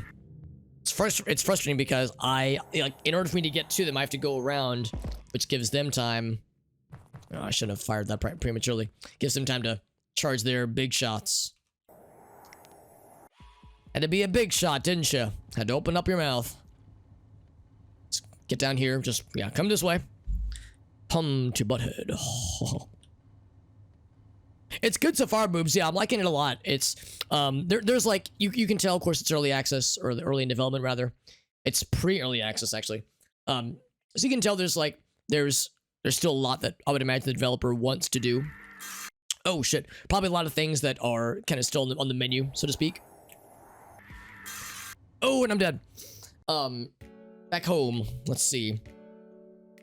Okay, so we still have, I think we lost some of these and we lost a bunch of those. That's okay. I was more hoping to get the damage upgrades anyway. From 12 to 14. I think I'm going to go for this one's damage. 1, 2. Yeah, let's go up a whole bunch. 7. I can do 1 level of that guy. I need 12 for that one. Okay. Can upgrade this one. I feel like that's more of a defensive spell. At least I'm using it more defensively.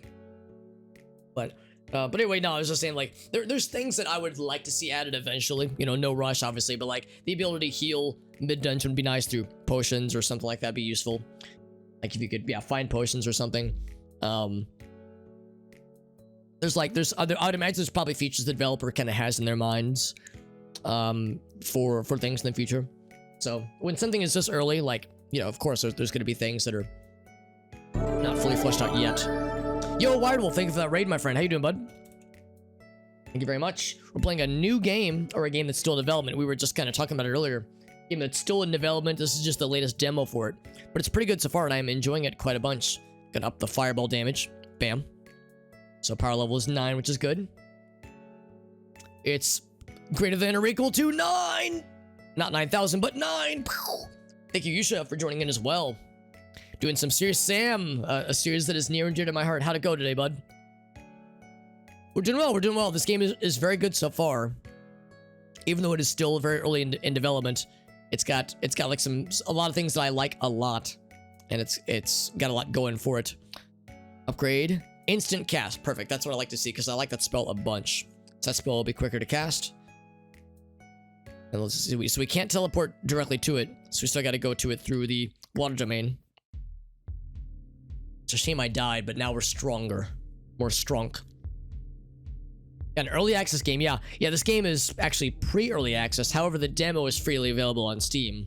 That's what I'm playing right now. I'm just playing the Steam free demo.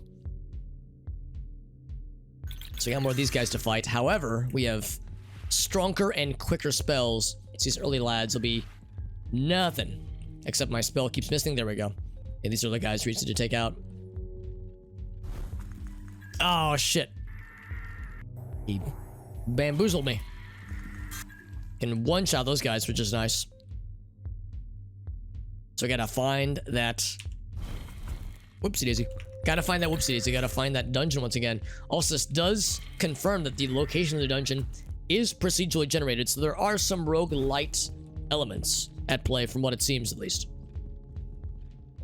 With certain things being kind of procedurally generated and just things along those lines.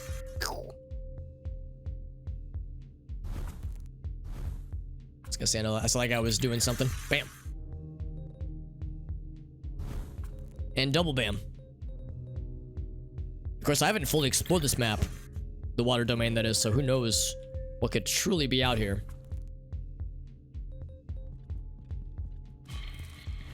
Whoop. Miss me with that bullshit. No, thank you. Blood West. Oh, okay. I think I've heard of Blood West. That sounds familiar. Deus Ex and Blood. It's a pretty impressive combination, honestly. I'm definitely down. It's got like probably a pretty good old school vibe then to it. Here's the top of the map. Can instantly kill those lads with our most basic of spells. So yeah, we're able to out damage everything pretty well in this particular dungeon, or this overall map. It's a dungeon that's more spicy. Oops. Bam.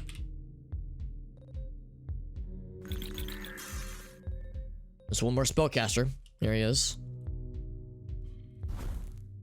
I can't quite fully kill with the fireball, and I can't... Oh no, I can't upgrade the damage with the fireball more. I forgot.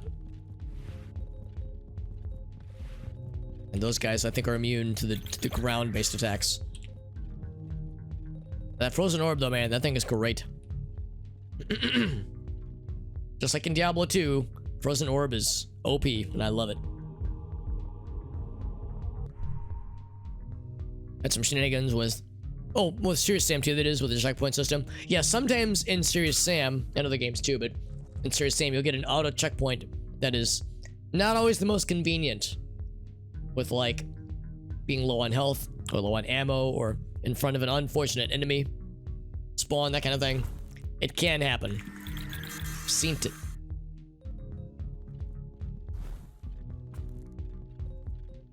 That was interesting. He cast a fireball directly at that thing, but it didn't seem to affect the projectile. So it's like only my projectiles seem to affect those instances of like a spell synergizing with another spell. Like I can light this one on fire, but presumably something else with the fire attack wouldn't be able to have that effect as well. Never really played Diablo a whole lot. It's one of my favorites, Diablo 1 and 2 in particular.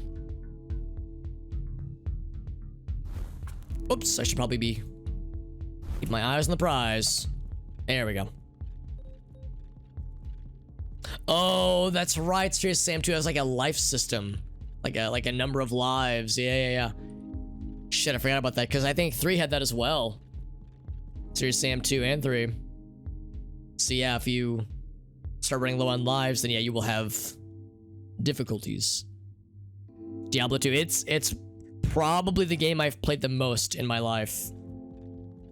It's hard to know because, mercifully, Diablo 2 came out in an era where tracking your like playtime wasn't like a universal feature. So, you know, for the sake of making me not feel as bad about myself, the game was, you know, it didn't track your play hours, or at least not organically.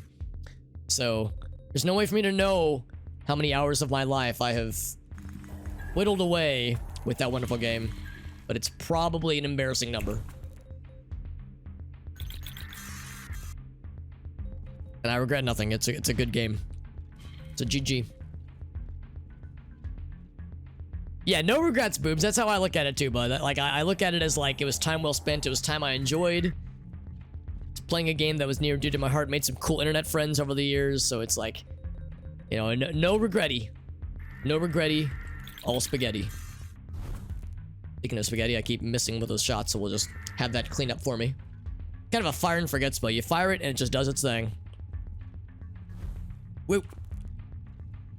Okay, well, I was hoping it would do its thing. I will do its thing for me. There is... Ooh, interesting, boobs. I like what you're saying. I like those words that just came out of your mouth. Or out of your hands. Because, yes, we did see the puzzle. And I saw a puzzle. I don't know if it was the puzzle, but we saw something. Ouch.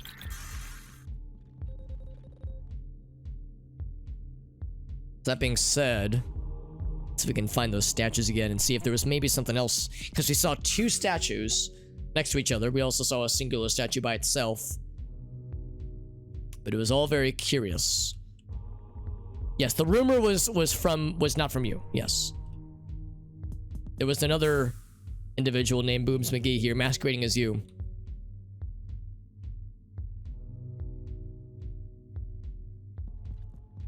Thankfully, this spell just cleans these guys up so easily. Oh, shit.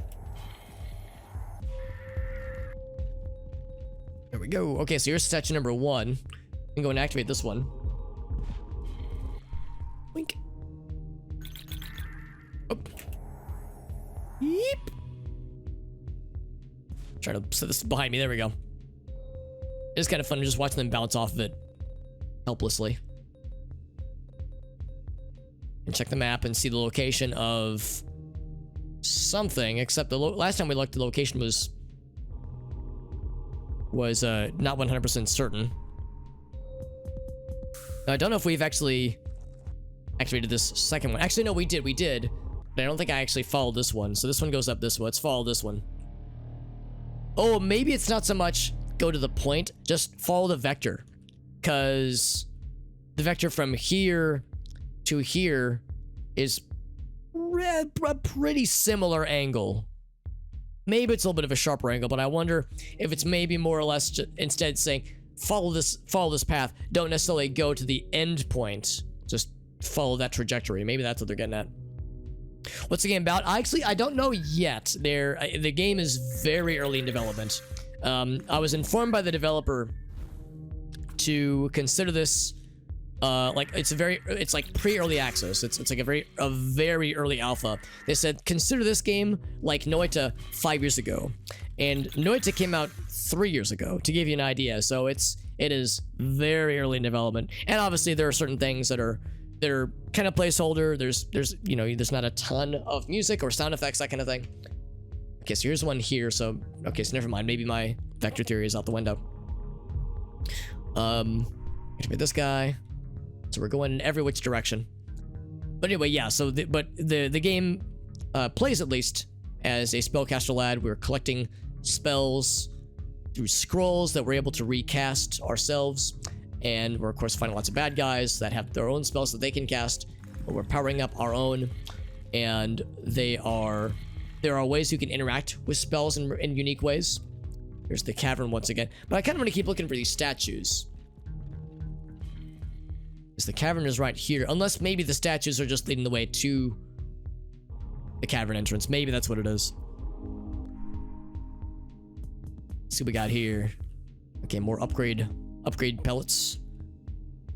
So I'm thinking this will probably be the end of the map and up in this way. There we go.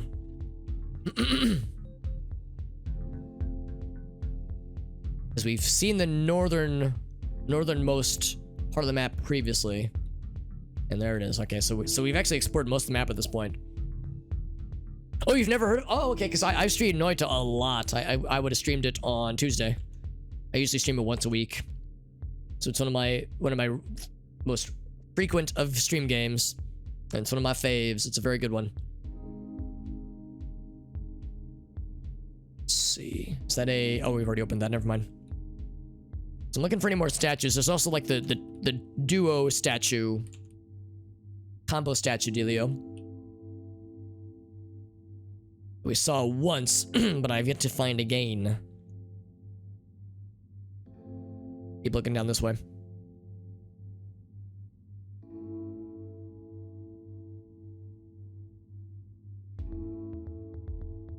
So I'm trying to look for, spots on the map that are obviously... Okay, I think it's right here. No, it's not it. This is a different statue. Oh, hold on. It's a whole bunch of dudes. Whoa! They hurt so good. I think they canceled out my spell with that ice wall. I think that's what happened there. Put that down. Whoa, bam!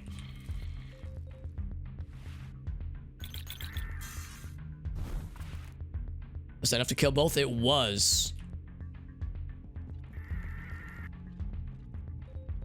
Yeah, that's super effective against these guys. Just put this thing down, and they run into it all willy-nilly. It's great. Super effective.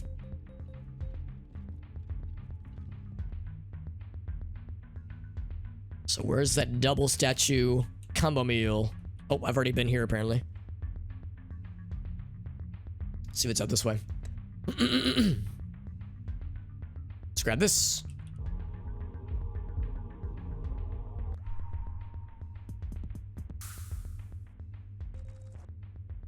This one trajectory is pointing us this way, so it could be up yonder.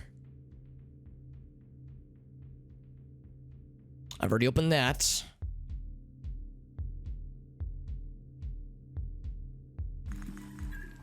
Oh, here we go. There it is. Yep.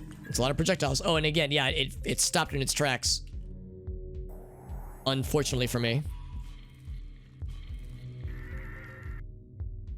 I knew he was gonna fly into it. I knew it. I knowed it. Interesting that stops some ice spells, but not all of them. Or you can just break the ice spell yourself. All right, so yeah, like it's in there, the targets. So for this, I'm not sure what this means necessarily. I can't seem to click anything. Oh, this one, here we go. But this one says to submit runes. Now, last time we tried to do 1, 2, 3, new moon tide. I do 21 is number 3. New moon high tide. What about backwards? This blank one. Low tide.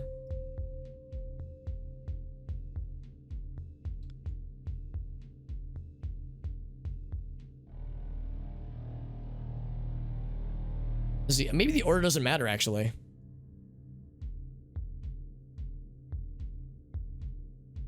That one doesn't even have a label at all. Yeah, let's try low tide. Because last time high tide made the statues wash away. Low tide. Okay, the statues still melt away. I don't know.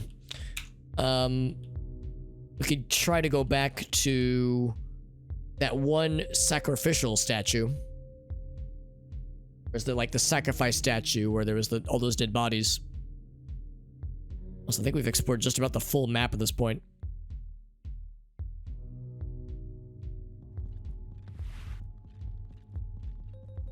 Those guys, very good. Runs again, Windows 7. That's good. That's good. I know you said you're a Windows 7 holdout, which I respect, but I recognize comes with all kinds of challenges. I know that is it's no XP or Vista, but still it's definitely bad. It's definitely up there as far as an older operating system. I think it was down. Was it down this way maybe?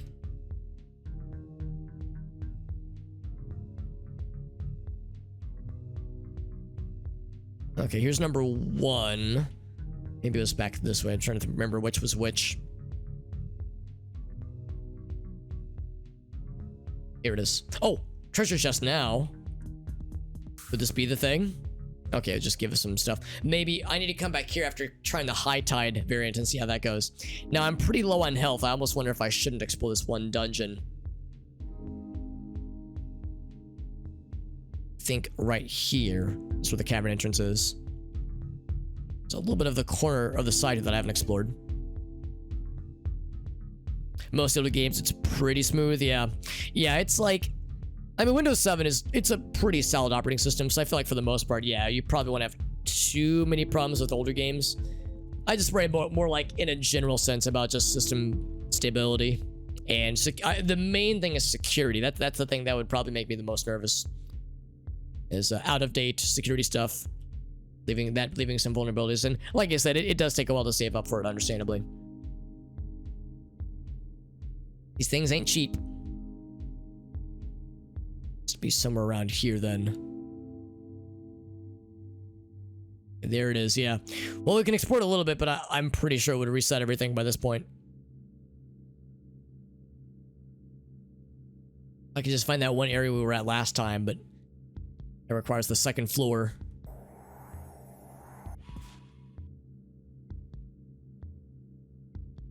There we go. Bounced off a few times. Uncast that. Thankfully, it kind of knocks him back. It kind of carries him with it, if nothing else.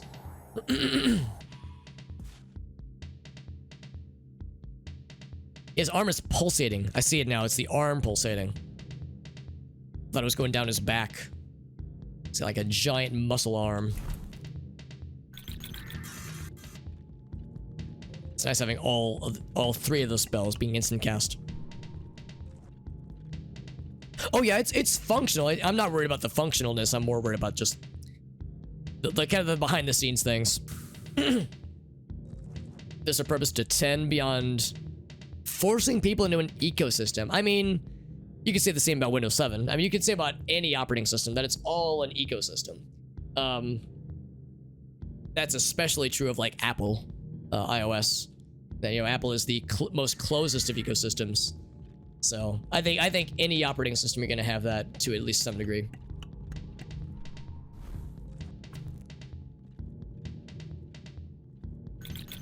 Oop, there we go. Oh, one more. There we go.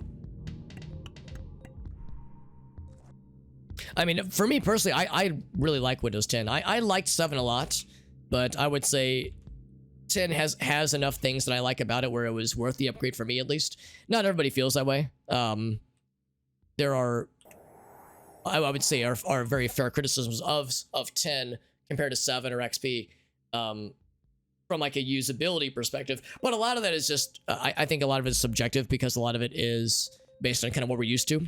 There's things that I was definitely used to with Windows 7 that took a while to kind of adjust to with 10. But now that I've adjusted to them, I'm ambivalent to them. Like I like them equally. So really a lot of it just kind of comes down to personal preference. But I would say, like, yeah, it's, for me at least, there was a number of things for Windows 10 where I was like, all right, these features are pretty nice. Now, could they have not been done in Windows 7? Maybe. I mean, I haven't really studied any kind of operating system level things in a long time, so my operating system knowledge is pretty outdated, honestly. But I mean, a lot of operating systems usually have some limitations just understandably built into them. One of the most obvious cases was with Windows 7. I think it was a maximum of, I want to say, 4 gigabytes of RAM could get recognized. Or maybe it was 16. It was, or maybe it was 8. I can't remember. But there was a fairly easy to reach minimum or maximum of recognizable memory through XP that could be, that it could like handle at any given time. So like that out the starting gate is like a limitation that you just couldn't really get around. So are there similar limitations with 7? There probably is.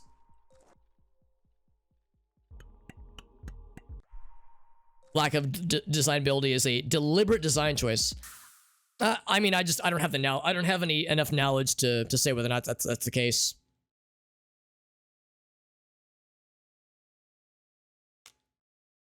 OS upgrades have big API updates. Well, I guess it's like API updates or API changes, because anytime you change API things too much, it breaks backwards compatibilities. So that's probably like that's probably a balancing act Windows or Microsoft is trying to consider. It's like, how much do we want to change the API?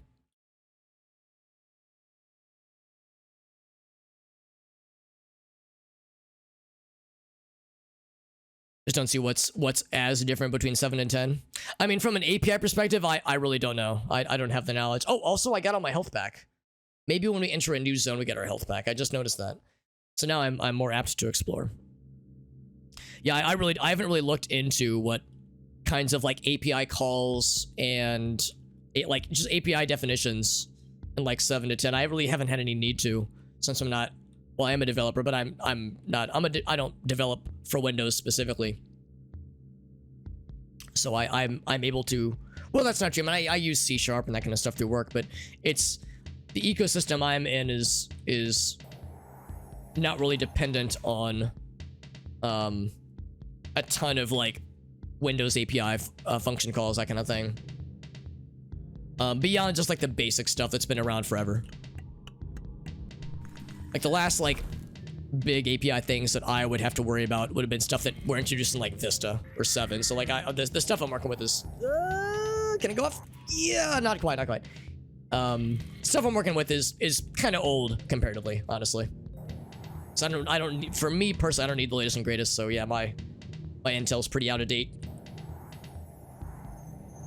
Oh my god, there's a lot of these lads, these big boys. Let's put one of these down. Wah! Cast one of these. Oh, fuck, that's a lot of damage. Yeah, these guys are the worst. Because they're big balls. I like their big balls. Actually, I do not like their big balls. Their big balls intimidate me. Their big balls make me self-conscious. Bam. Just throwing everything I got at this guy. There we go. Yeah, get his ass. Alright, and then for him, I'll leave him a parting gift as I run the fuck away. Yeep. Let's kite this thing around. Okay, that damaged him, but it didn't kill. That killed. The spell lasts for a bajillion years. Although I can't complain because my Frozen Orb spell also lasts for a bajillion years.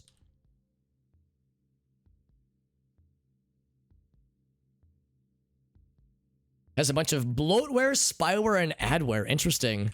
I mean, I guess, I mean, I don't know. I guess it's different. I guess maybe where you're getting Windows 10 from, because when I switched to Windows 10, I just did the upgrade from 7 directly. Like I did like the free, at the time, free crossover upgrade. And I mean, I looked through, I mean, I didn't like look super deep. I wasn't like looking through the registry, but I looked through control panel. I didn't see any like things I didn't recognize. At least there were some like newer versions of things, but I didn't see like any obvious like bloatware or like free and auto included stuff that I didn't, you know, that I didn't want. But I guess it probably depends on like where the installation comes from, that kind of thing. Of course, it's Windows, so inevitably there will probably be more than is necessary, because Windows tries to like, oh, we have something, we have stuff for everybody, including stuff that some users might use, others wouldn't use. I mean, there's inevitably going to be crap that like a lot of users just wouldn't care about. So that could be considered bloatware to some people. When I think of bloatware, I think of like when I got my new phone, like that was a good example of bloatware. There was like a bunch of games that I have no use for. Some things that I cannot uninstall. Oh shit, there's no iframes. Or if there are iframes, they're very brief. Things I like can't uninstall without like rooting the device. It's like, ah, oh, that's like annoying. And that's where it feels, oops, there we go. Forgot to update, actually use the spell. That's where it feels like, problematic at times. I mean, I guess in my particular case, it's not that big of an issue, but it is annoying for sure. Put this down. Bam. Gonna slide it on fire, that way we can just get those guys with the quick kills. Bam. Go ahead and get this going.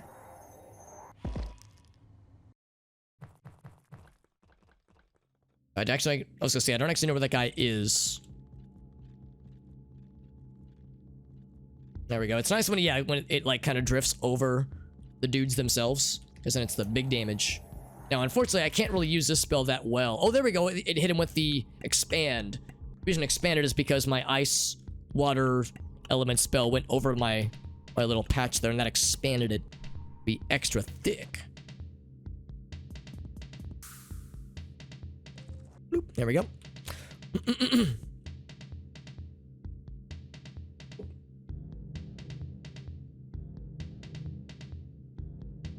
All right. There might even be more of those crystals I've neglected. We have a lot of the essence currency in the top right there, and I don't know what the max is. There might be room for a 4th character there, or 4th digit even. So we might have enough stuff, or room for more stuff.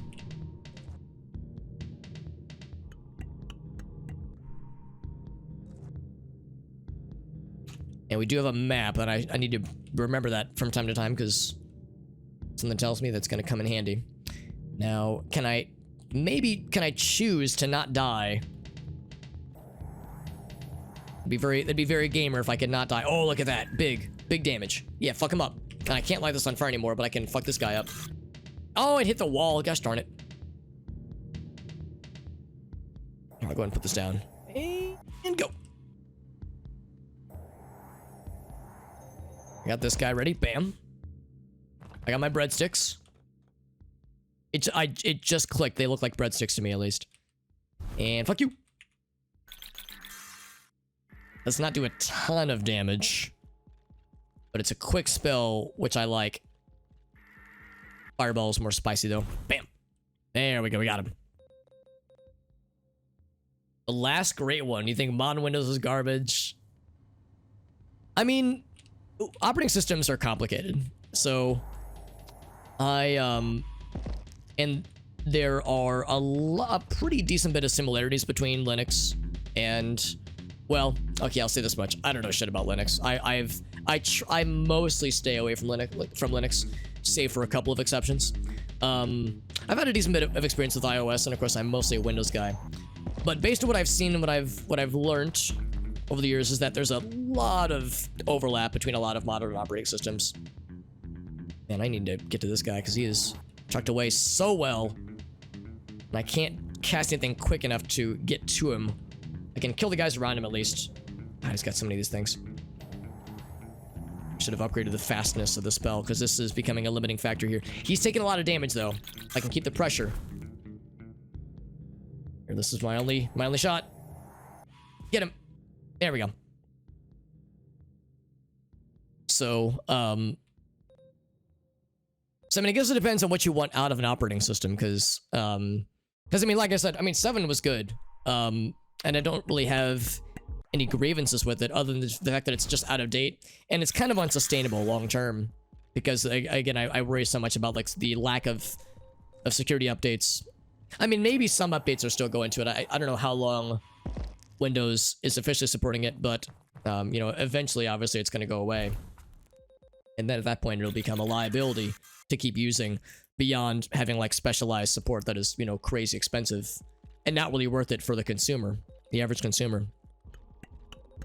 But I don't know, I would say that in my experience as a Windows user, I think Windows 10 is pretty okay. I feel like it's pretty comparable to 7. And if the issue is that, like, there's not enough difference between 10, 11, or between 7 and, like, 10. I can't really speak on 11 because I've never even seen 11 with my own eyes. I've never even used it.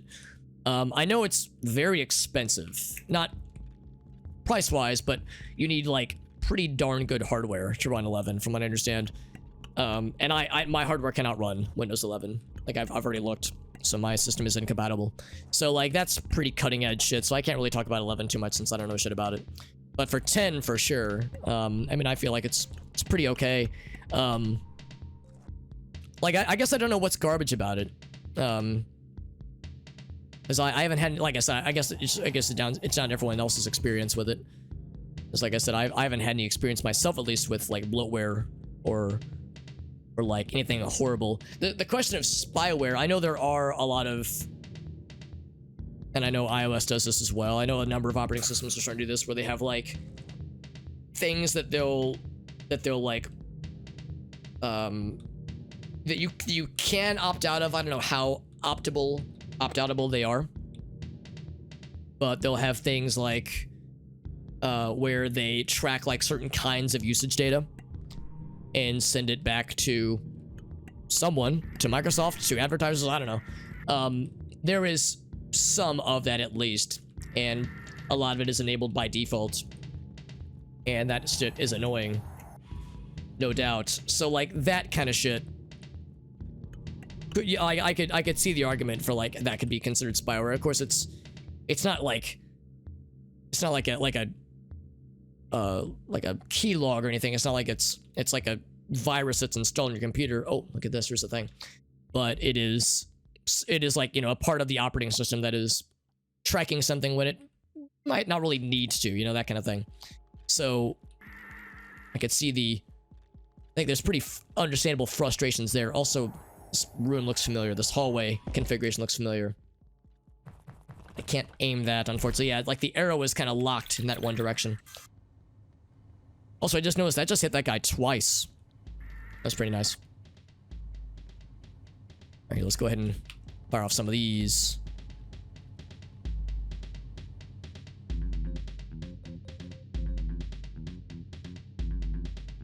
Linux kernel lacks quality of life functions.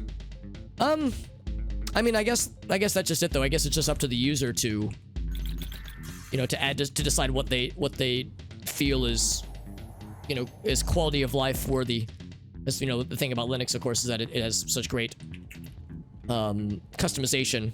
It's like you can I guess it's like up to the user to determine, the Linux user, to determine what they want to include, what they want to install, how they want to, like, set up the kernel, all that jazz. So it's like, I guess you could say it's like a question of, like, being too bare bones, but I think that's precisely why Linux people like it so much. I think that if it included too many of supposed quality of life things, then I think you'd start to lose the core Linux audience.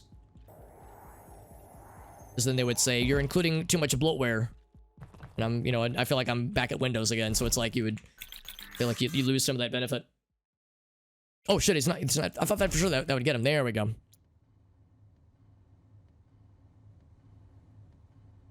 To call Linux stable. Well, I think it's just a different perspective of, like, what do you want out of an operating system?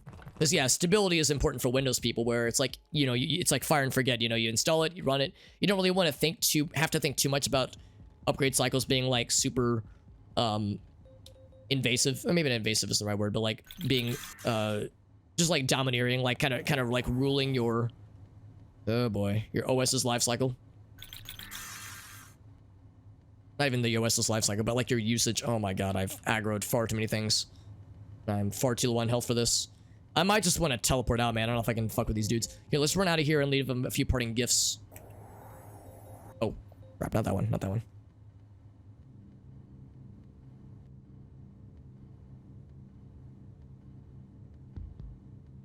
Oh man, that one must have been casted pretty close to it.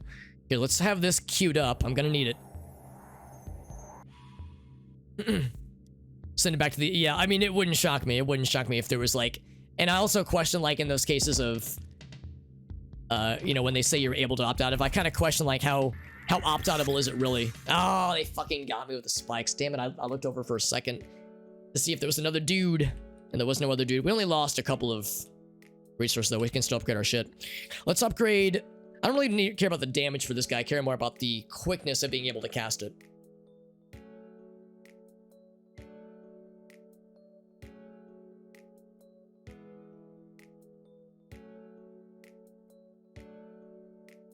Auto updates can brick the system. That's interesting because I thought most Windows updates across all OS were like pretty automatic. I guess maybe it depends on how you have it set up then, because mine, I think I have mine mostly set up to be automatic, except for big updates. Big updates I have it do manual. I kick off manually.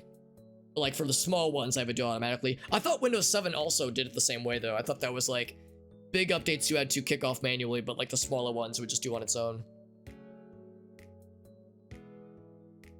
But like, yeah, the tracking of data, yeah, I mean, that is very much a thing. I also kind of wonder if Windows 7 ever did any of that as well, and if it just wasn't as, you know, didn't like say that it did it. Because with Windows 10, there's things you can disable. There's things you can opt out of. I question if you are fully opted out, but at least it does offer that option. I don't honestly know if Windows 7 ever did any of that kind of thing. They're a bunch of hypocrites. I mean, seems like a pretty what's the word I'm looking for? Kind of a cynical way to look at it.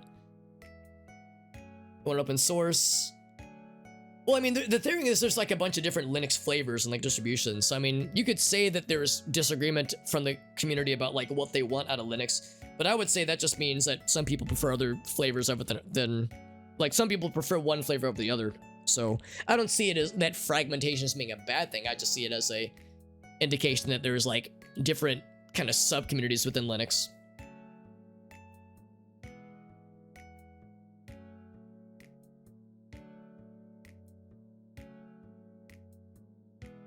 Should be easy. I mean, I guess, but again, I feel like if you want mega customization in an operating system, it's not going to be easy. So I think Linux users take on that mantle. I can't speak as a Linux user because I don't really have any interest in Linux myself, but I would imagine that they don't mind. Hopefully they know what they're getting themselves into, and they don't mind the complexity of Linux and of configuring it and dealing with incompatibilities and cleaning, you know, reinstalling and just having that being like a regular part of the experience. For me as a Windows user, that would drive me nuts because I'm lazy. I like to just set it up and forget about it and not have to deal with the details. The details where the devil lurks in said details. So let's upgrade this one a couple times because I love this spell a bunch. One more power stone. Let's go for probably using this one a whole lot. I almost wonder if I should kind of spec out of this one. I can increase this one more. If there are boss battles, that would be really nice. I'm also upgrading this for the heck of it, and I think I am now maxed out. I guess I could go ahead and upgrade that one a bit. I'm still using the ice spell a bit. Oh, I need 2 more power stones, not 2 power stones. Never mind. Mass adoption. I don't know. I don't actually know. And again, I keep saying this over and over again, and I'll continue to say it. I can't speak as a Linux guy, so I can't argue for or against them. But I am not convinced that Linux is the Linux community is that bothered by a lack of widespread adoption. I think some of them might kind of prefer it not be a mainstream thing, because I fear that if it were to become too mainstream, then the Linux distros might try to do too much to say, oh yes, we can do anything for everyone, as opposed to being more kind of hard focused and saying, we're for the people that want big configuration, like complex configurations and niche kinds of needs.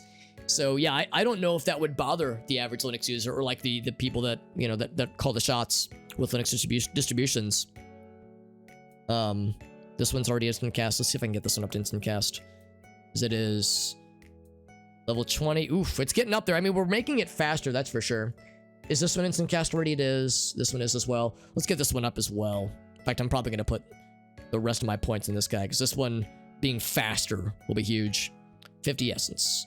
And 55. Okay, now that's as max as it can go. So it went from over 2 seconds to under 2 seconds. So it's still a bit, but it'll be faster. Let's get back in here and see how it goes.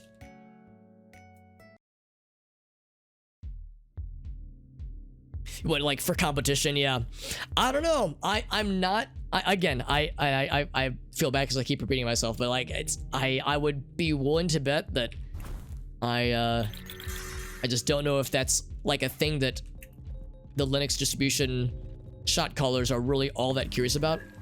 If anything, I would say they probably want to distance themselves from any association to Windows and iOS as much as they could, except as if to say, hey, are you sick of like not being able to have like a lot of control over your operating system? You know, do you want to be able to control everything down to the kernel level, like the, I guess, the microkernel level, that Windows like explicitly forbids you, and iOS absolutely forbids? Then come to us. Like, I think if they wanted to compete directly, I think they would potentially risk, you know, alienating their core audience.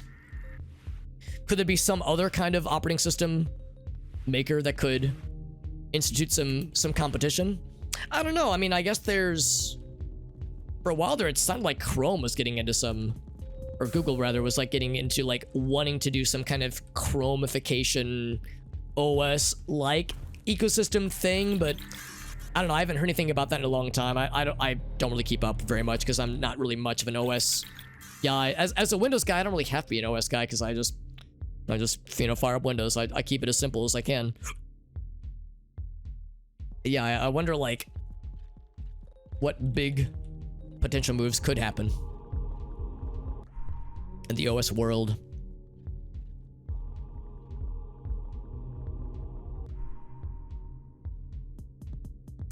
Segment are like that. They're like trying to make it like super. That like want to make like for a more mainstream audience. I mean, I'm sure there is. I mean, the thing about any community of software developers that you're going to get a diverse crowd, and I'd be willing to bet that the Linux crowd is probably the most diverse out of all of them, because Linux is so niche. It's like, or at least it offers the ability for a pretty heavy amount of niche uses. So I would be willing to bet that, yeah, that like the Linux community, I would have a hard time probably summing it up, honestly, based on what I've seen. And again, so much of this is just based on what I've seen and like friends of mine that are Linux users. The friends of mine that are Linux users are pretty different from each other. The kind of handful of like peeps I can think of off the top of my head. They are more often than not concern. There's an overarching, there's a Venn diagram of like concerns. Oh god, I'm getting ate up by these guys. Of concerns and like things that they want out of, and things that they want out of their OS to like let them do without, you know, being stomped on by the OS saying like, oh, you can't do that. So like, but beyond that, like, yeah, what they want to do with their operating system is oftentimes quite different. And I think that's, at least I'm assuming that's why there's so many distributions. What's up, Regal Dude? Red Star OS, is that an actual thing, or is that something from like a... Oh wait, is that like some kind of like Chinese thing, or like some kind of dictatorship OS thing that I'm not aware of, it wouldn't shock me. Let's fire one of these in this general. Oh, not that one. This one. The North Korean one. That yeah. I was gonna say this sounds like a dictatorship type of thing. Just the name. Like, if they were smart, they would have named it something nice sounding. Red Star is just so on the nose. That's like something you'd see in a what is that series? Command and Conquer. That's something you'd hear in a Command and Conquer game. When Tim Curry's character is like, the last bastion of capitalism, space, and he's got like his red, oh, that's, I'm imagining like the red OS thing, like under his like little telecommunication device. That sounds so cartoonish. Oh, a beached whale. What hoomst is this? Can I talk to you? Are you alive? I see you have a belt, and I see you have blood, and it's all very sad. No, I don't have a use button anywhere. No, do I hurt him? Oh, he does collide with things.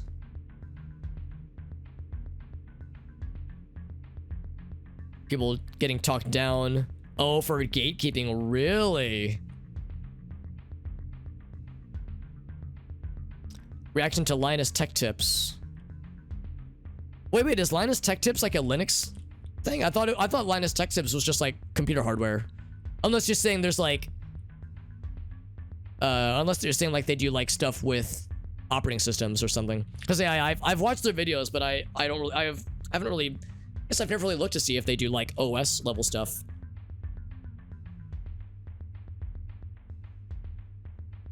To vilify, well, I mean, I don't know, man. North Korea is, they're not very hard to vilify. Not a lot of nice things that can be said about North Korea, but no, it's just such a cartoonish sounding name. But yeah, maybe they thought like, well, we'll just lean into it as the naming convention. All right, so here's this thing, so we can try the high tide thing again. Oh wait, not this one. Except, hold on. All right, so this is the Earth, this is the Moon, this is the Sun. Maybe the trick is to say, okay, what would the tide be at this point? But I thought the tide was based on how close the moon was, not its relative position to the sun. So does that mean I should say, so if it's in the middle rung, I guess it's probably always there though, isn't it? I guess at this point, if you look at the moon, it would be let's see, it would be a full moon, wouldn't it? Because when it's behind the sun, or no, when it's in front of the sun, and you get the, oh no, I was right the first time. Yeah, when it's behind, then you have the eclipse happening. So it's a full moon. So yeah, okay. So in that case, we'll do this one. Wait, not new moon. Oh wait, no, new moon means yeah. All right, then nothing happens. Unless we need to get back to that other sacrificial place. I think I'm too stupid for this puzzle. This might be what it's getting down to. They did a series where they tried Linux distributions. Okay. Whoa, shit. Those guys get killed.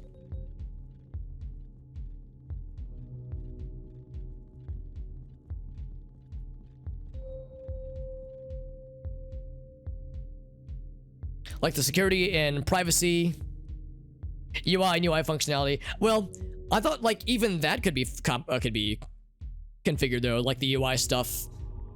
Because I thought that was one of the nice things about Linux, is that you could just, that you weren't limited to like UI functionalities, that even that part could be configured. Because yeah, I mean, it wouldn't shock me that like the out of the box UI things are not the best, because Linux as a operating system, oh yeah, it just eats up those frozen orbs. As an operating system philosophy, is probably made by developers that are brilliant developers, maybe not always the best designers. So yeah, I would assume that yeah, the out of the box stuff, yeah, probably wouldn't be very good. And the community didn't like it. It just takes work. Well, I mean, but I guess that's the point I'm getting down to is like, I would assume, I don't know, from with certainty obviously, but I would assume that most Linux users would know that going in, where it's like, all right, I'm gonna use Linux. It's probably gonna be, very involved. I'm probably gonna have to spend a lot of time configuring. It's gonna be a lot of work. So like anything else with Linux. So I would hope that they knew that going in, but if they don't, then I mean, I guess that's on them, right? I guess that's just how it is. It's, I guess, if that's like a widespread problem with community, then I guess that's just unfortunate. Because if they're saying we like the configurability, but it takes too long to configure things, and it's like, well, I don't know, a self-defeating problem. The end user doesn't care. Yeah, I guess that's maybe just my misunderstanding. I thought Linux users and Linux end users did care about deep complexity and about like making it the way that they wanted. So if they just want something that plugs in and plays, then to me they're barking up the wrong tree. They should have gone Windows or iOS.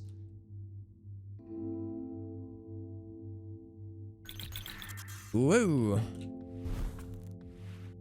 I'd be curious if there was anybody in the chat who does know Linux, because again, I have nothing I can offer. All I can do is offer what I've heard from hearsay, or just from what I've observed from like friends that I know use Linux, and the things that whenever Linux comes up, and the ways they attempt to proselytize to me, like that's all I have to go by. So I don't really have. Oh fuck! I need to like I'm getting ate up here. Let's warp out because I'm getting my ass kicked. Once again, I cannot seem to find the freaking cavern, man. Gotta find that place. Yeah, that's kind of what I always thought, Regal, dude, is that like and that's one of the things I've heard from pro Linux people, is that if you look hard enough, there's a distribution out there for everybody. So like, to say modern Linux bad is casting a pretty wide net, because a lot of distributions are quite different from each other, from what I understand. And to say that literally that every distribution ever of Linux is horrible right now is a pretty strong statement to make, but it's one I just don't have the info to counter it all. Average Linux user, right? Yeah, so that's just it. Like, Linux users, I would hope, know what they're getting into.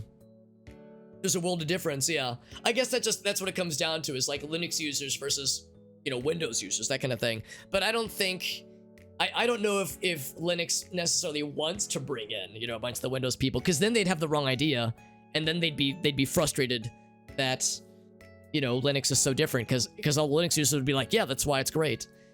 So it's like, to me, that's opening up a world of like, that's gonna be a world of hurt feelings and frustrated users and pissed off support groups and like like tech support groups. Like, if you try to like bridge that gap and like I guess too hard, then I feel like it's going to not go well.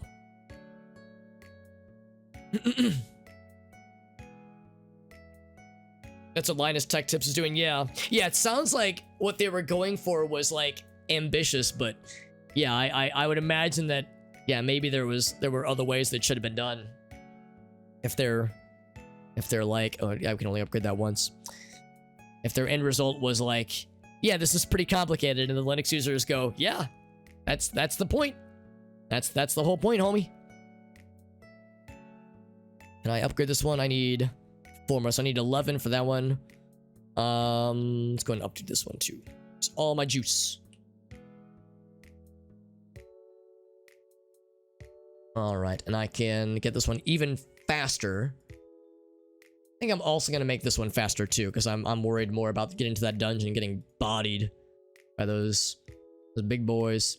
It's like I'm just like chopping it down little by little, but it seems like it's such small differences. We went from I think 8 seconds to about 0.6. So it's like it takes a long time to whittle that thing down. Can I lower this one? Oh, I need 2 more. Or no, 51 more. Never mind. So I need 100 total. Just hop out of here.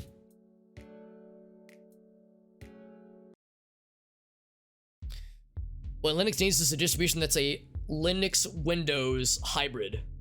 That would be awfully ambitious, but then you're trying to make 2 very different camps happy. Unless you're saying you would ignore, or at least try to like partly ignore the Linux crowd and make it focused on the Windows crowd. As I think that could be attempted, but yeah, I don't know how feasible it would be to say, let's make a Linux distribution that's for everybody. That's for Linux people and Windows people. I think that might be a bit much. All right, so here's the beached whale again. I wonder if there's like a thing that I can do eventually to like enable me to do something with this lad. This guy.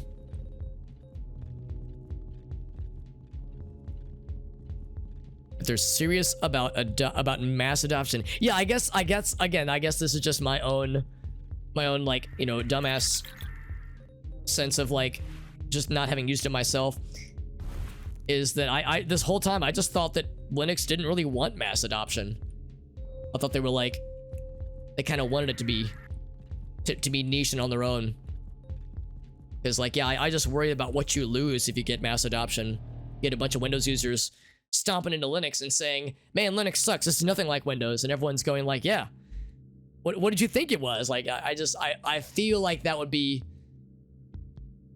I don't want to say counterproductive, but I would assume just not at all what the average Linux person wants. Or I guess when I say the average Linux person, I guess I mean the people, like the developers, the Linux developers that are making the distributions.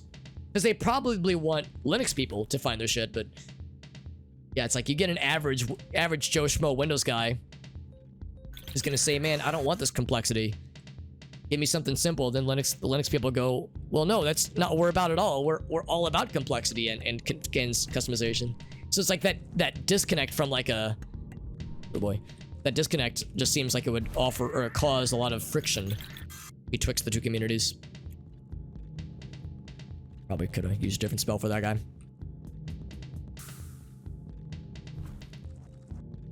Now, did that guy... Oh, because my projectiles go through walls.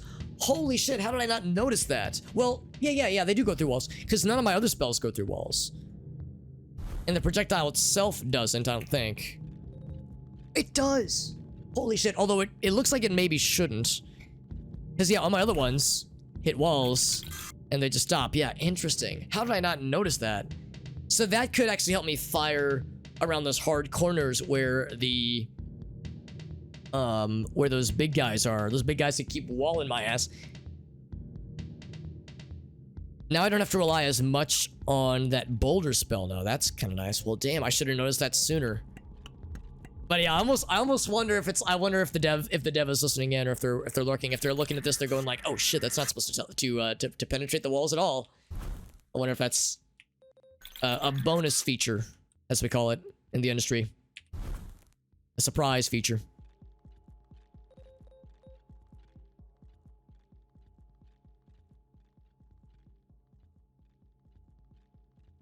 Yeah, no, and that's I'm saying the same thing too, White Wolf. So I didn't think, I guess what I'm saying is that I didn't realize that that was something that they wanted. I didn't realize any Linux people were saying we want mass adoption. I thought Linux people were saying we want Linux people to, I guess, mass adopt, quote unquote. We want Linux users to adopt our specific distribution, but I wouldn't think that the Linux people would say we want Windows users to adopt our stuff. Because you said it yourself, like, you can't have that cake and eat it too. So that seems like that just doesn't sound like something that I would imagine Linux people would want at all. So it's news to me if that is indeed what Linux people are saying, because it seems like that's just a recipe for disappointment. Extra penetration. Oh yes. Actually, this is good. I like it a lot. I'm definitely not complaining about the wall penetration station. But some of them are saying both, yeah, or even a lot of them perhaps, yeah. I mean, I just have to take your word for it, Wild Wolf. You are the expert right now on Linux in this conversation. All I can go by is just what I've heard from others. It's just it's shocking to me that there's like, that you're able to paint use such a wide brush when addressing the Linux community, just because in my experience at least, there's, oh, here we go. Here's the next level. I've had a hard time pinning the Linux community down with like broad statements, because a lot of the distributions are so different and the use cases are so varied.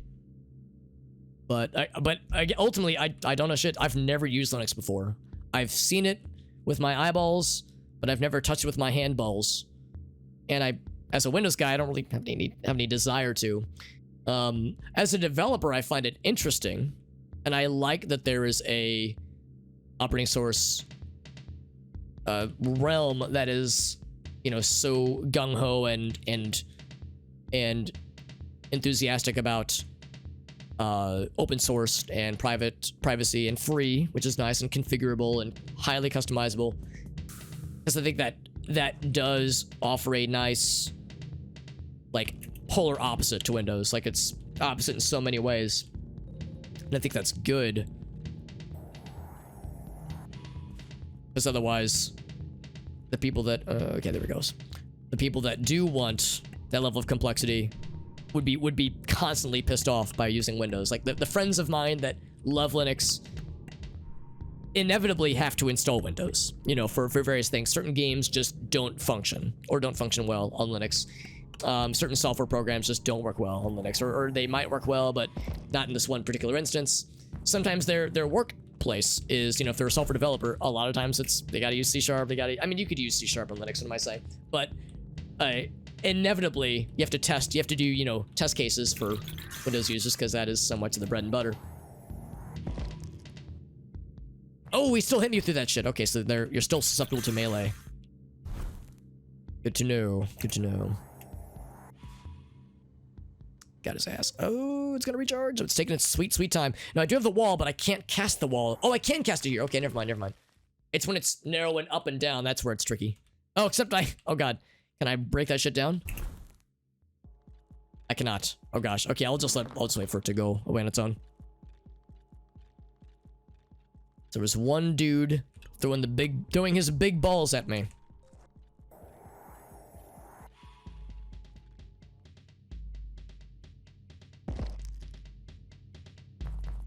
There we go. I've interrupted his casting. Probably should have cast that first, actually. So, yeah, so what you described is what you want, specifically, yeah. Convenience of Windows with a control.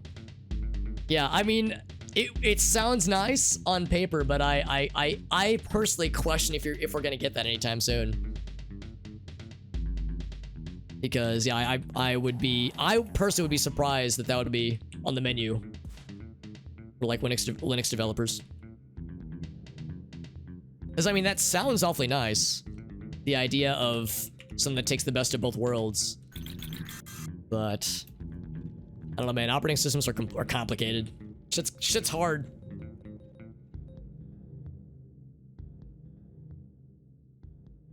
There are PC users that would ditch Windows in a heartbeat. There probably are. There probably are.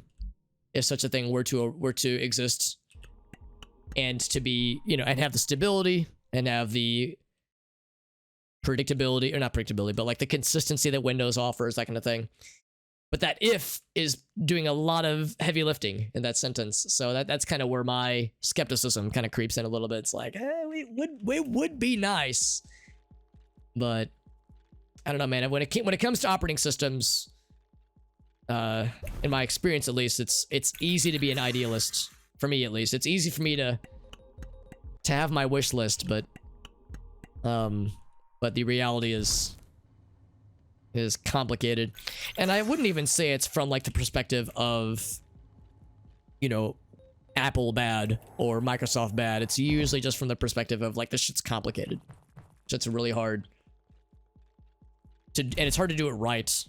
I mean, think of all the the Windows distributions and operating systems that were just outright, vilified, like Vista. Nobody liked Vista. Nobody liked 8. People liked 8.1 a little bit more. I think 2000 was okay, but ME I think was viewed as pretty laughable. So it's like, the best laid plans, right? Like sometimes it just shits the bed. Proton build. Now, I'm not familiar with Proton. Is that another Linux distribution? It wouldn't shock me.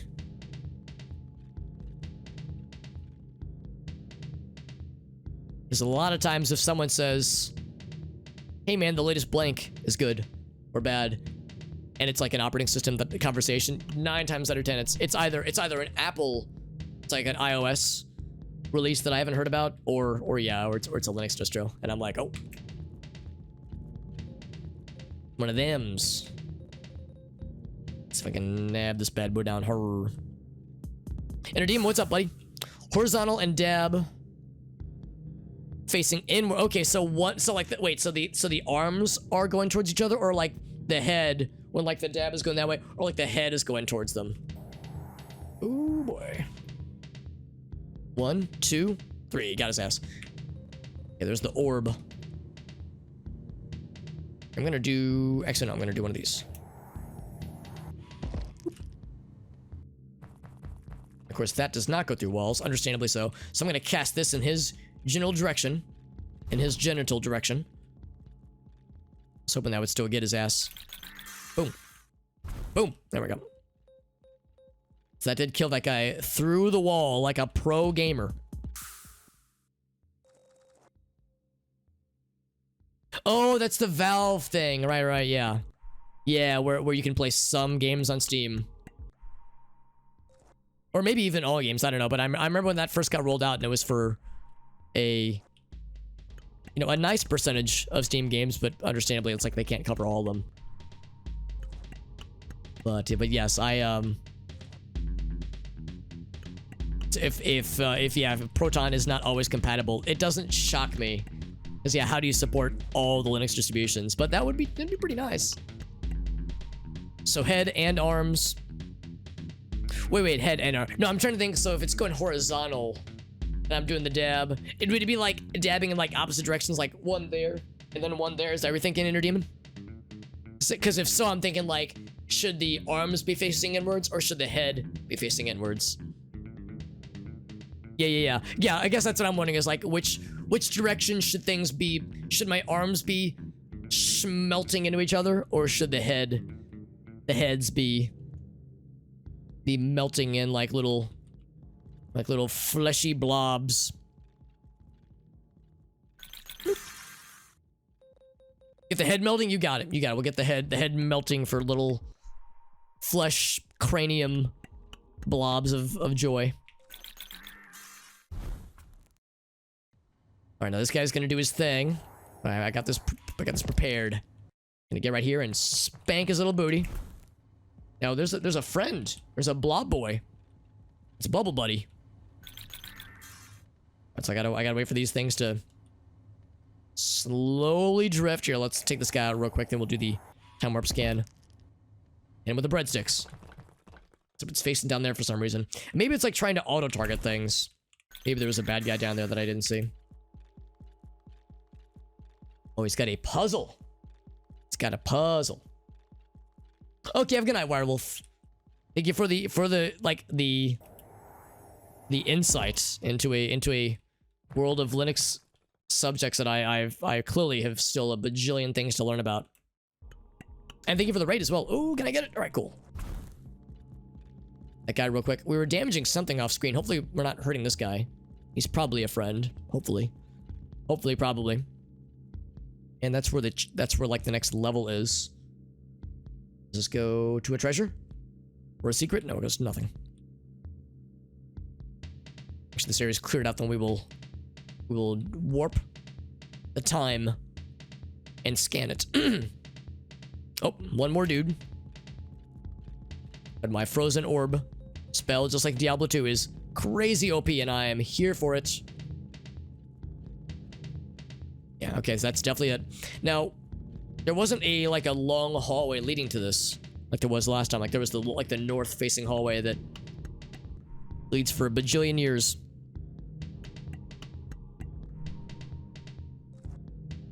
Let's grab this.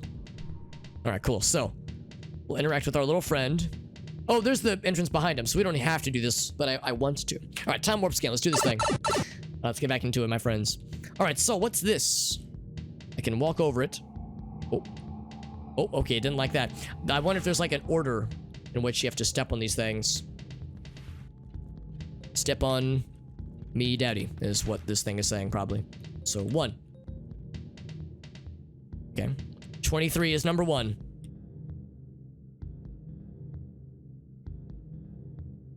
Oh, he is darkened. And my reward? Water sphere. Sphere of water, which will... Oh, that's their spell. I can use their shit against them. Love to see it. I'm actually going to replace that with the frozen spiky. Oh, not that one. I'm going to switch those. There we go. So yeah, the fact that it will home in on bad guys is super nice. Never did find that healing spell, although I think part of it is my dumbass didn't know how to solve that one sun puzzle. The sun raw puzzle. It gave me them juices. Delicious. Down we go. Next floor. Don't remember half the instructions yet. We just see the results in all their glory. All right. So, big starting arena. Could it be a boss battle? It might be. They did restore our health. They did restore our health. Let's see how it goes. All right, so here's a hallway.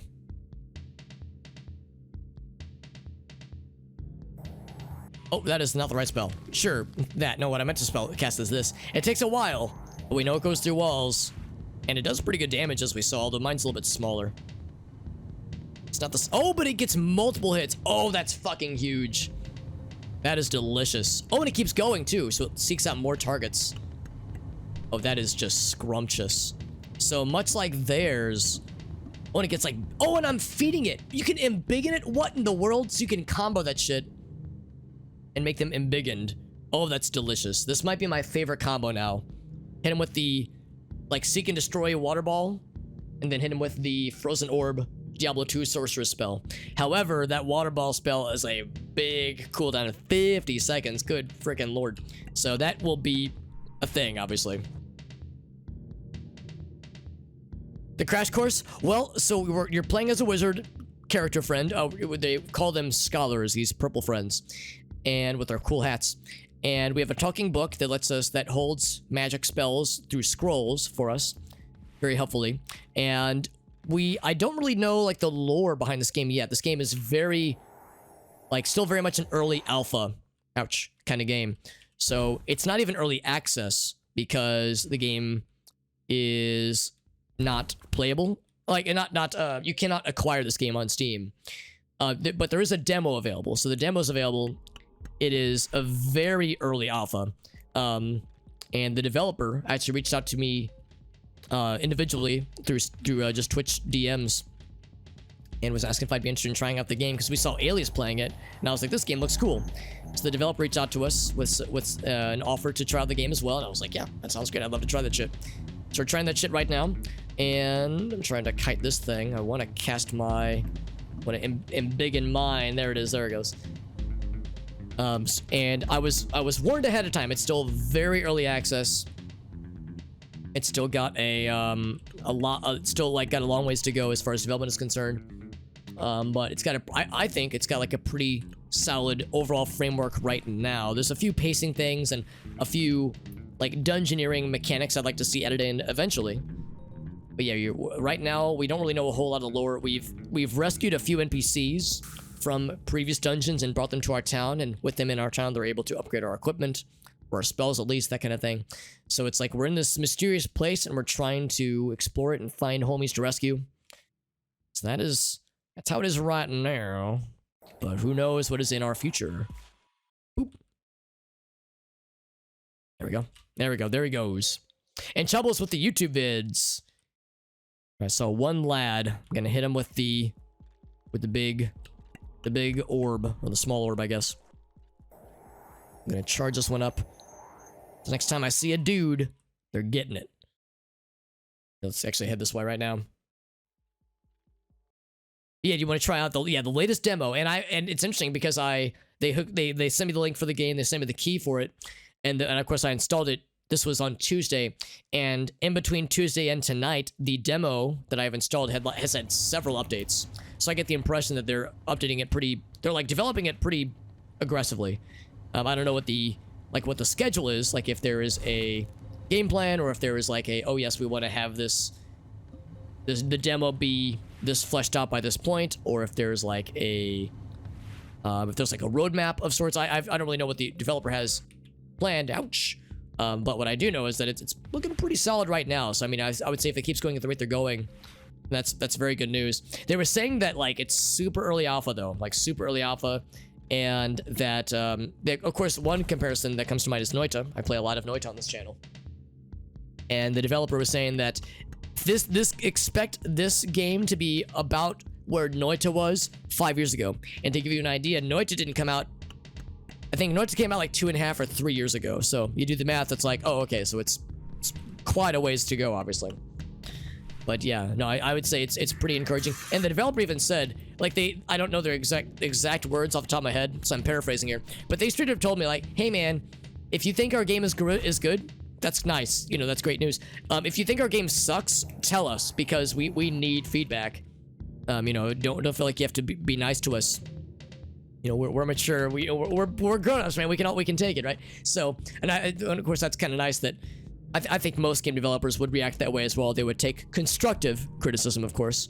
You know, they would take it to heart. But the fact that they were specifically saying like, yeah, man, you know, don't feel like you have to play nice just because we're giving you. You know, because we gave you like the the key for the demo or anything like that. It is something that is, you know, very much anticipated, because when it's this early on in development, then yeah, I'd imagine for a lot of devs there's probably the notion where it's like any and all feedback is valued feedback, no doubt. I'm not a game developer, but I would imagine that's probably how it goes for a lot of it. Yeah, the basics are solid. Yeah, like there's a solid framework. There's like the dungeoneering. And like the way that certain spells synergize is very cool. How we discovered that yeah, if you power up that frozen ball, not the frozen ball, the water ball with any other water spell or frozen spell, it causes it to expand every time it hits the ball. Like that's huge, and that's something the game didn't explicitly tell us. So that sense of discovery is quite nice. So I like what they're going for right now, and I like how it's executing right now. That's my mating dance. Yeah, that one compilation. Yeah, it's unfortunate, but that's just how it goes. Let's keep going this way, more eastwards. It could, yeah, because I know the frost, or what is it? The fire spell kind of like causes the frozen orb to sputter out. Let's see what this one does with the fire spell. So it makes it small and it like launches it. I hit it a second time? I can't keep up with it. See, that's kind of what happens with the second one. And if I were to cast, I mean, I could wait 50 seconds. If I were to cast the Thorn Patch, I think with Tar's Rocket, it's a really quick spell, so I don't know if I'd be able to get that one quick enough. But with the Thorn Patch, it would likely make the Thorn Patch grow, because it seems like all water spells have that effect with Thorn Patch. Yeah, the fact that it makes it shoot super fast with the when a fire spell hits it is pretty nifty. That could be useful. Let's go and get this guy real quick. Got that guy as well. Still cannot one-shot those lads.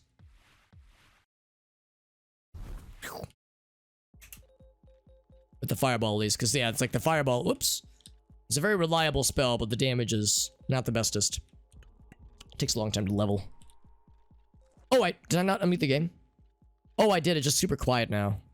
Let me do this. Let me reopen the volume mixer. Now that we found the settings, I don't have to worry about doing it this way. Let me set up.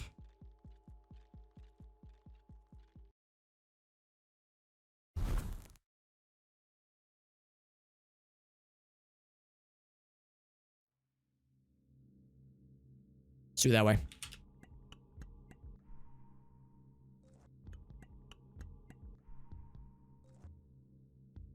Ooh, we got a craving, Mr. JD. I was about to ask, yeah, what kinds of things sound extra good? If you got a hankering. A hankering or a honkerin'. 'Cause sometimes that's just how it goes, man. Sometimes it's like I must feed. Trying to interrupt that guy's spell. His smell casting. Yeah, like right there. Anytime you hit the grass spell with a water spell or an ice spell, it instantly causes it to poof out.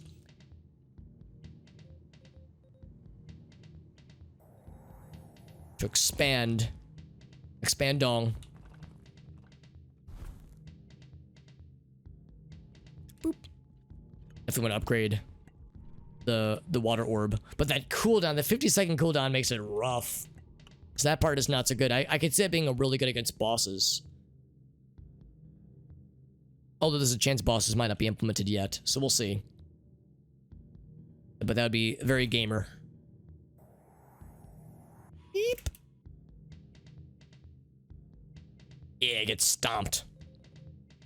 What are the spells? We have a couple of wall spells, like defensive spells, and an ice spike spell. It fires a little ice spiky, which is quick, but is not the best damage-wise. So that's why I've elected to keep with fireball. Although it does penetrate, not walls, but it does penetrate bad guys, which is nice. We have a lot of resources. Just nice. We'll be able to trade those in a bit. We get back to town.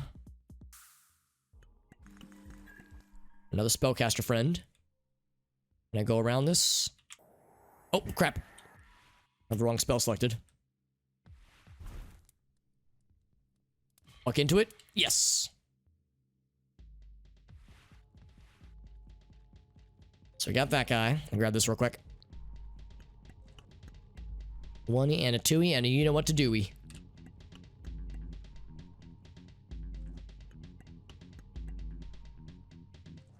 I'm gonna just have this pre-casted because I have a feeling, yeah, there's gonna be more where that came from.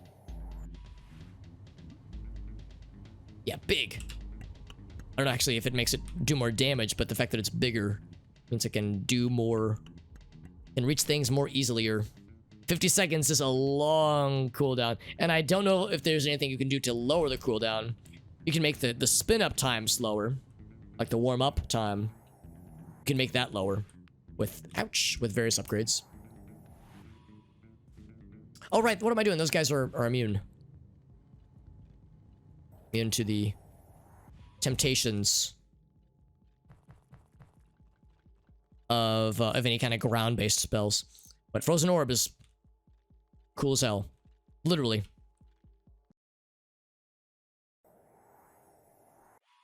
Any kind of ground-based enemies are pretty susceptible to the thorns. Cheeseburger or something sweet but not sugary. So like either, yeah, something super savory or something like kind of sweet but not too sweety. Good old-fashioned burg, man. Good old-fashioned burg is always a good time. Are there any like good burger places near you, JD? Because sometimes they just like sit there. They don't like go to attack. They just kind of let their arms pulsate. It's like they're cursed with something, you know? It's like it's hard to see what's going on with these guys. They got like the arms that like they're like something kind of goes up and down them sometimes. If you could stick things, yeah. If there was like there's definitely like interactions that happen with the different spell effects. But yeah, if there was like spell specific combinations as opposed to element specific combinations. Yo, Whataburger, that's right. You were telling me about that. Whataburger is so good. 24 hours, Whataburger. Ooh, that's dangerous, my man. Oh, boss battle. Ormung. And with fire. Oh, he took a little bit of damage. Emphasis on the word little bit. And he is summoning little dudes. Actually, I should have cast this first because I was saying how that'd be great against bosses. Let's cast this guy down. And then bam, big damage. Oh, it's eating his ass for breakfast. Now, I probably should be killing these lads because they might be charging him up to do naughty things. I smoked this jewel and it has done unspeakable things to my mind and body. So let's do... Oh, that's the wrong spell, but sure, I'll do that too. Yeah, light that shit on fire. And just watch the damage be reeling in the ears. boy. It's one of these kinds of bosses, is it? Oh, it's a lot of damage. Oh, it hurts. Oh, it hurts so good. It's okay, because I got this thing slowly charging up. Bam. And then bam. Oh, I must have pressed the wrong button. Oh, no. Oh, fuck, I pressed the wrong button.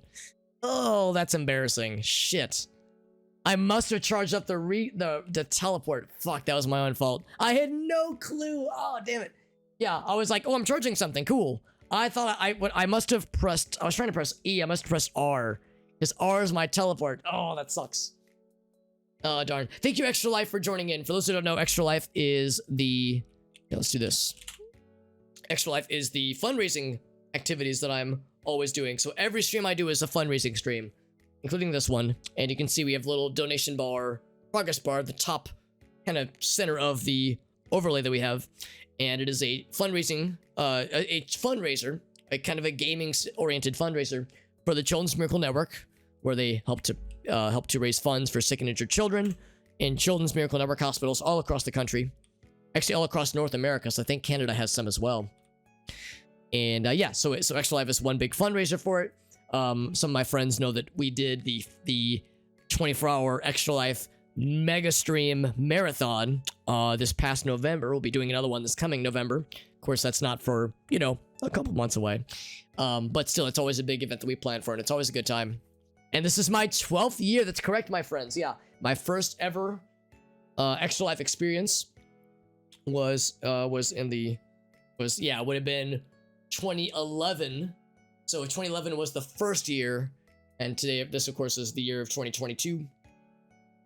So yes, we've done this a whole bunch, and it's always a lot of fun. It's my favorite single day of the year is the marathon, at least. And the friends, believe it or not, the friends that introduced me to Extra Life had done it 1 or 2 years prior. So the friends that first shared it with me were the early adopters of the Extra Life fundraiser, which is nice. And since then, it's only gotten more bigger and more gooder, which is great to see. What I'm thinking I'm gonna do is I'm gonna upgrade a bunch of stuff, and I'm gonna see if I can just like speed run to that boss. I'm not really worried so much about that one doing damage. I want to make this one do more damage. From 7 to 0. Now, I'm surprised it was at 0. That's kind of wild. So, oh, it keeps it at 0. Wait, from 8 to 0. Oh, well, in that case, I don't want to upgrade that at all. Well, that, ooh. From 8 to, maybe it's, unless it's a bug. Like, maybe they mean it's not 0, but like the text says 0. Maybe that's what it is. Oh, thank you. That's very sweet of you guys. No, I appreciate everything you guys do. For those who don't know, Extra Life, like I said, it's a great fundraiser, and the people that run the show over at Extra Life are working really hard, not just during the game day, but all year long. It's a year-long enterprise, the Extra Life fundraiser, and of course, the nice folks over at Children's Miracle Network are doing great work for helping out the kids all year long too. So it is an effort. It is a big effort, and I appreciate everything that you guys do to, like I said, help out the kiddos. Helping to keep things running smoothly on the back end, keeping the website doing its thing, keeping up with social media posts, all that jazz. It's a lot. It's a lot, and you guys are killing it. We're glad to be a part of it. It's a good time for a good cause. So big damage on this guy. And then I've got a little bit of damage left. I'm a little bit worried about this guy. It's like, I want to upgrade it, but that thing where it says to 0, I think when it says from 8, that means it's 8 right now. So I think that means now it's 9, now it's 10. I think it's safe. So yeah, so it is up to something. Actually, hold on. If I close out of this,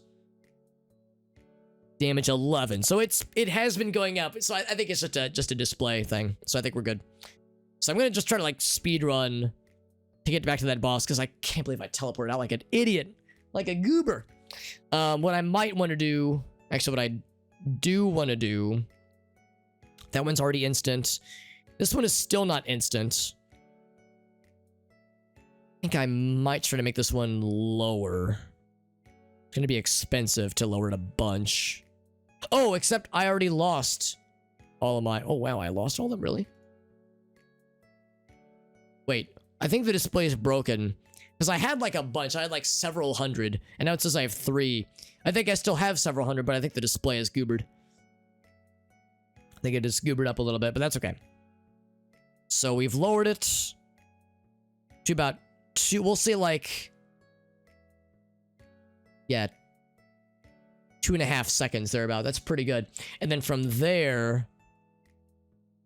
I think I'll put the rest of them into this guy.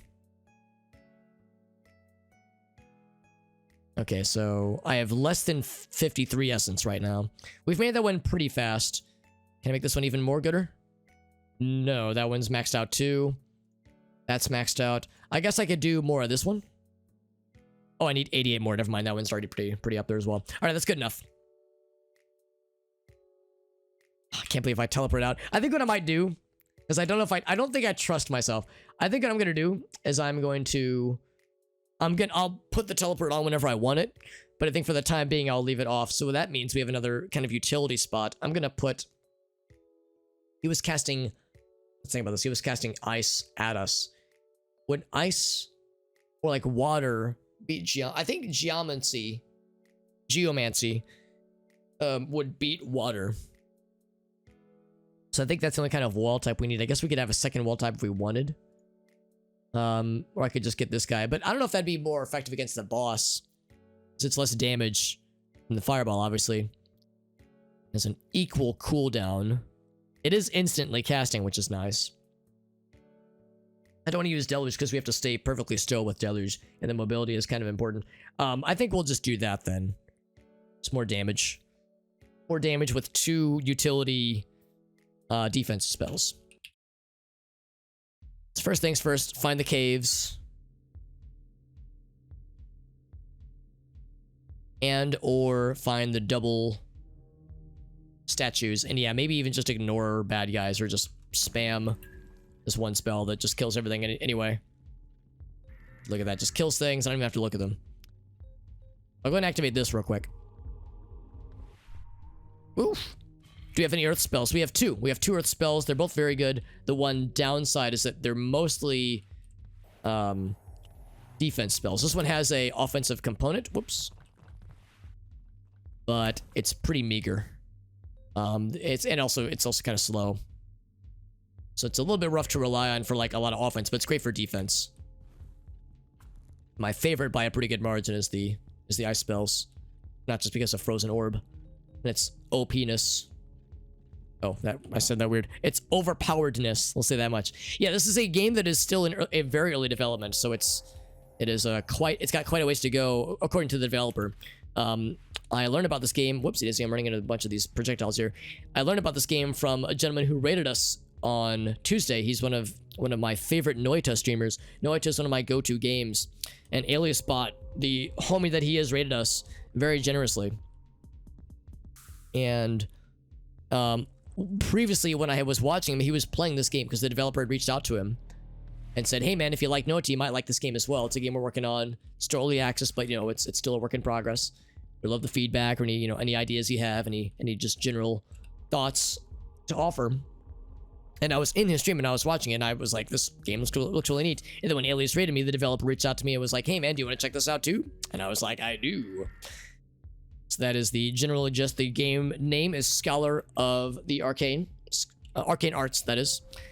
And it's very good. It's still in early access. They were saying that like this game should be thought of the way that Noita existed 5 years ago, and Noita came out 3 years ago. So if you do the math that is, it won't take long to be like, oh, this game it's got a long ways to go, but the developer has got some cool stuff so far, and I'm liking it so far.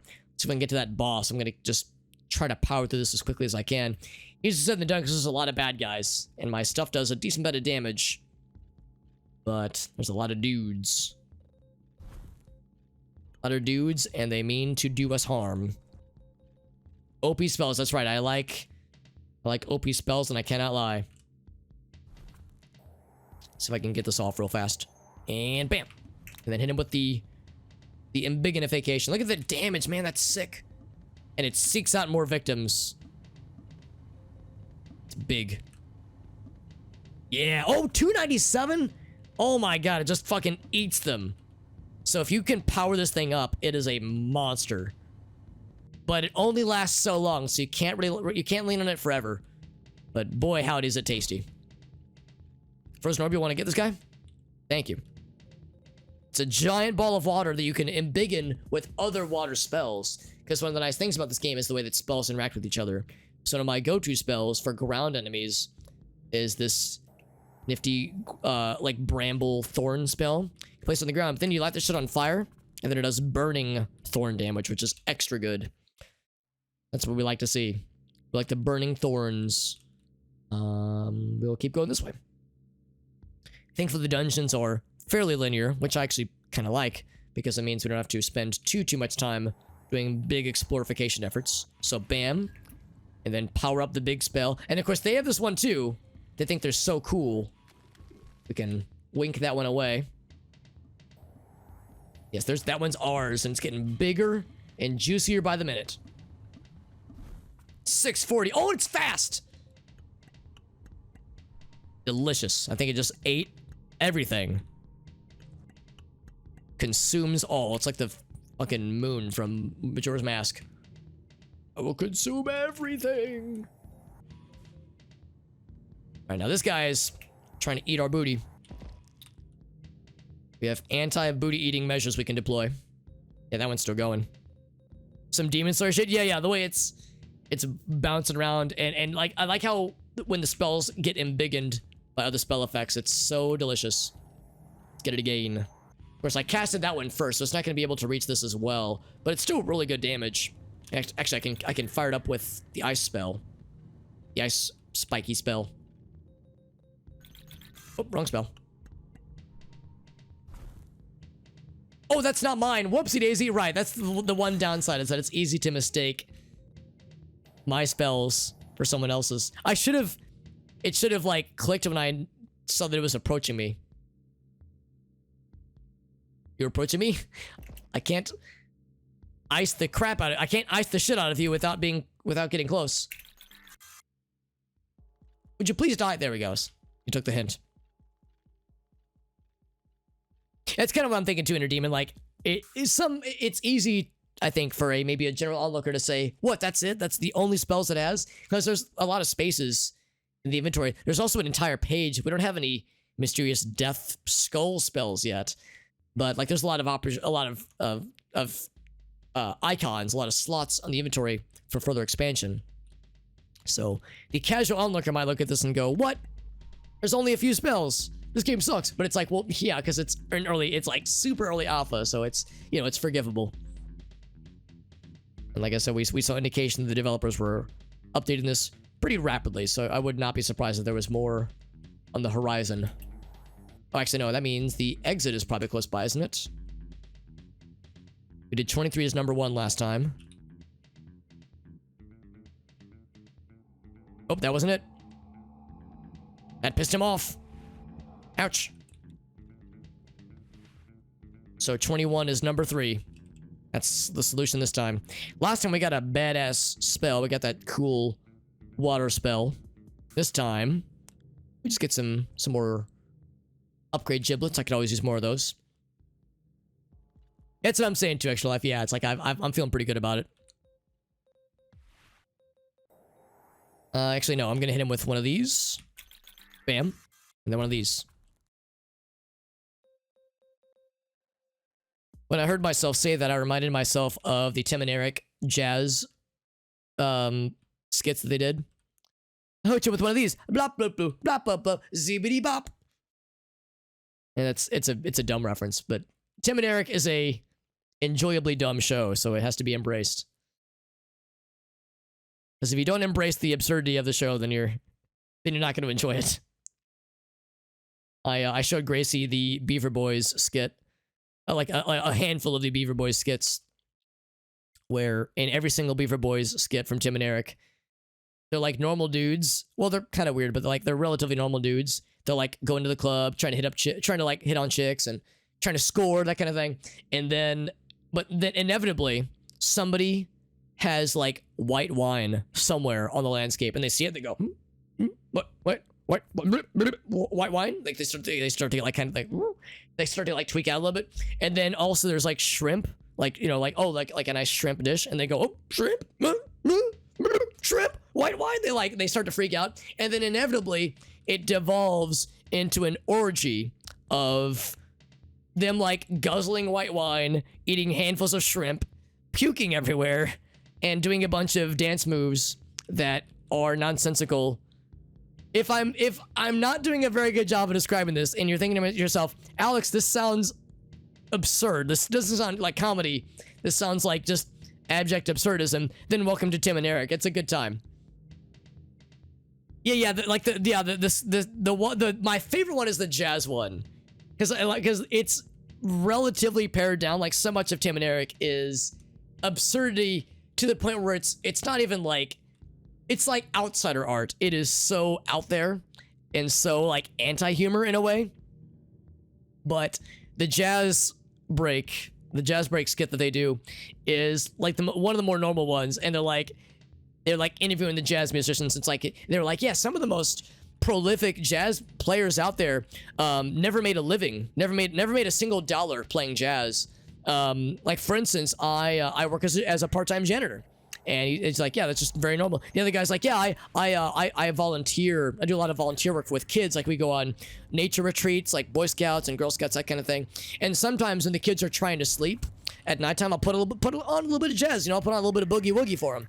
And the kids become irritable and miserable in the morning because they did not sleep well, because jazz is not good to listen to, and children do not like jazz, nor should they. And it's this whole like. I don't know. It's a very ridiculous thing, and it's one of the more normal skits that they've done, and that's saying something. So, yeah, Tim and Eric, and bear in mind, this show first aired on Adult Swim, I want to say, oh gosh, I don't know, 10 years ago, maybe 12 years ago. It was like, actually, I want to say probably more like 2015, or like 2005 even. It was like, I think I was still in high school when it first came out, so it was at least 10 or 15 years before, like ahead of its time, because nowadays shows like Eric Andre show borrow very heavily on that flavor of comedy, and like you can see the DNA of that show very easily on display. So they were ahead of their time, for better or for worse. 2007, yeah, that makes perfect sense. And I mean, this was on Adult Swim, it was television, and TV viewers, myself included, were not ready. I did not like Tim and Eric when it first hit the waves, but I've come around. I'm a believer now. Yeah, outsider art hitting like the mainstream in the strangest of ways. Strangest and most twisted of ways. And we love it. Alright, so let's fire it up. Ouch. And then charge it up with the big juice. It's going through walls to seek out its victims. Yeah, get big. Yeah, fuck them up. Yeah, get good. Yeah. So satisfying. Because I've been got by the spell so many times. It's so satisfying. Instead of getting got by it, I'm the got getter as opposed to the got receiver. There's probably a better way I could have phrased that, but you know what I mean. Excuse me. Now, can I activate this while I've got a spell charge? I can. Very good. Oh, of course, Extra Life. No, we're happy to have you guys. Like I said, I'm a big fan of Extra Life. I'm a big fan of what you guys do. Not just for the game day, but all year long. It's all love, baby. It's all good stuff. I'm glad to have you guys. Thank you for stopping in. It's an honor. And I people who follow my stream regularly will know and will vouch for me on this, that I'm a big advocate for you guys, and I'm a big fan of what you guys do, and I'm happy to participate year after year. It's a good heckin' time. And for anybody curious, if you're ever seeing the things that I do, and you're thinking to yourself, man, Alex is having so much fun, raising money for the kiddos, doing like fun, silly jabroni stuff for Extra Life. He's playing video games, he's playing weird stuff, he's raising money, he's having a good time. If you're ever thinking to yourself, man, I wish I could incorporate it into my stream, I've got good news for you, my friends. Because if you were to scoot your juicy booty, I mean, I don't know your booty is juicy. Actually, that's a lie. Yes, I do. I've seen your booty, and it's beautiful. If you scoot your booty over to extra-life.org, you too can create an Extra Life profile, a donation page, that is. It is free to do so. And the nice thing is there's no minimum amount of contributions. You can see my very lofty donation goal of $2,000. That's a pretty high goal, and that's pretty ambitious. However, if I don't reach that donation goal, I'm only administered 12 punishable spankings, punitive spankings.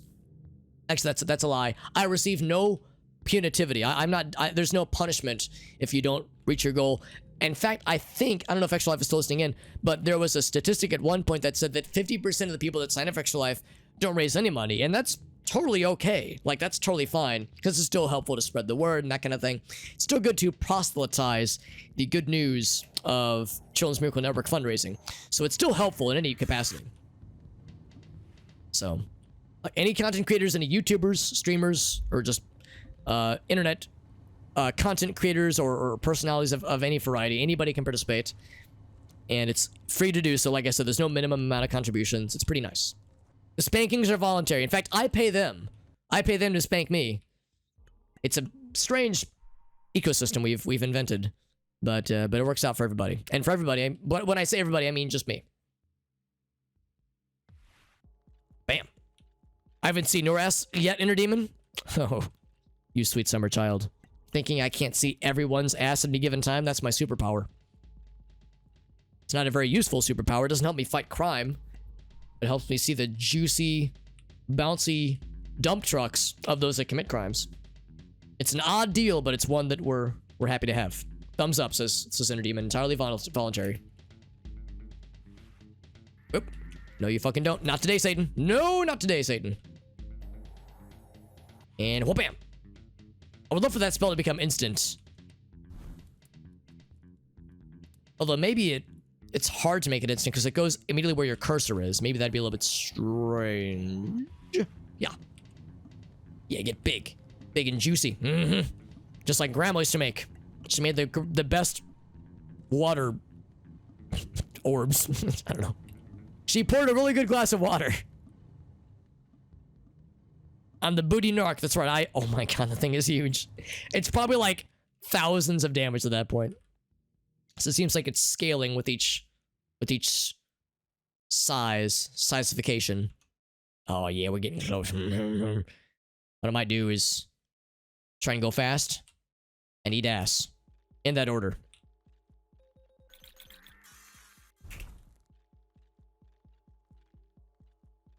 What's up here? Booty detection magic. That's right. Yeah, we call it booty-mancy. And it makes me very booty fancy. Was that the last? It is. All right. I don't have any bullshit teleports on me this time. I can't possibly fuck up my own butt. Probably. Now is the time for gamer time. Put this down. And then quickly light his ass on fire. I think my water orb doesn't lock onto him. So maybe that's like a way to not make that overpowered. Because I could, if I like were to synergize that spell well enough, I theorize that I could maybe get like a single cycle on his ass. Because that thing is disgusting when it is fully charged up. Oh, this is pretty disgusting too. We already got him at the halfway point. Got this man on the ropes.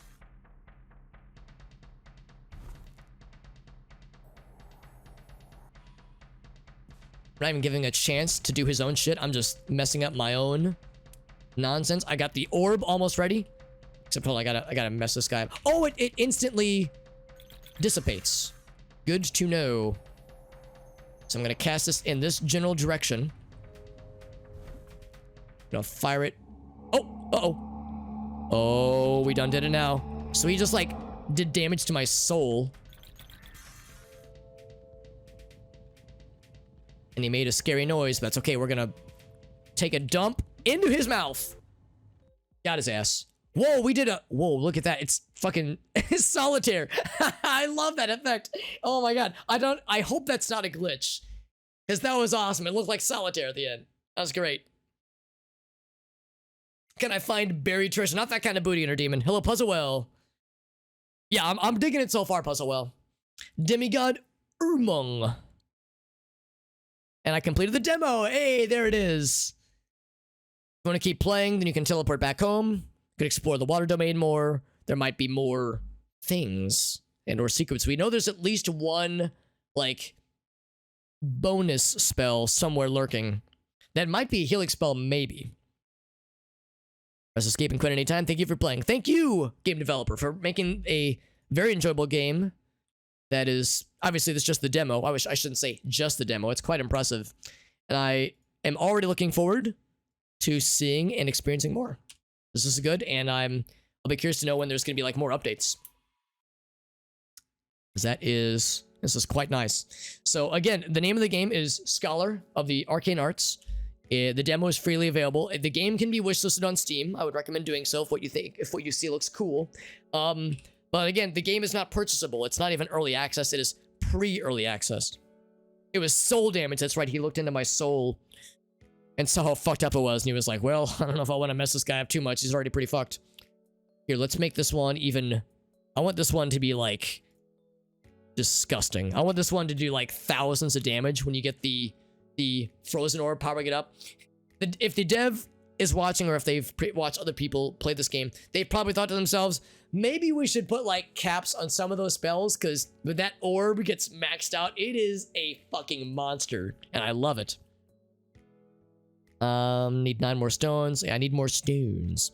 I guess I could make... Okay, never mind. That one's already pretty powered up. So we would cost 9 power stones. Bam. And then I need 4 more after that.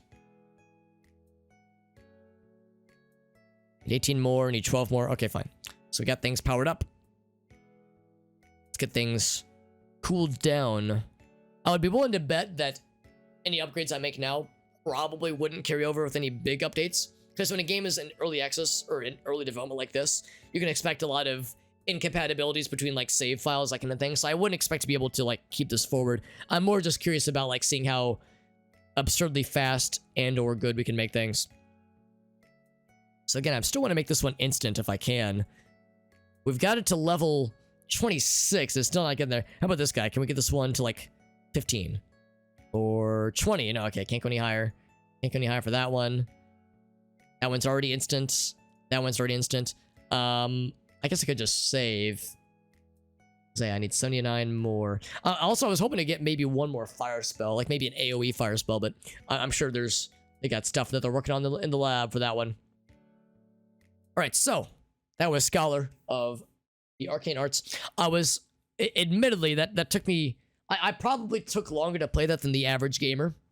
Longer than the average, person, than the average bear. So, I was hoping to maybe get to Isaac tonight, but since I started kind of late, and it's already 1 a.m., I should probably call it here. But thank you again to the developer. Whoops, wrong button. To the developer, whose name escapes me. I think their developer name was Endo. And like I said, Scholar of the Arcane Arts is the name of the game. For anybody curious, here is the store page. I'll go ahead and post a link to it in the chat-arena. Anybody wants to try it out themselves or just keep an eye out on the development. Yeah, courtesy of Endo. That's the full screen name of the developer and the name of the developer on the Steam page as well.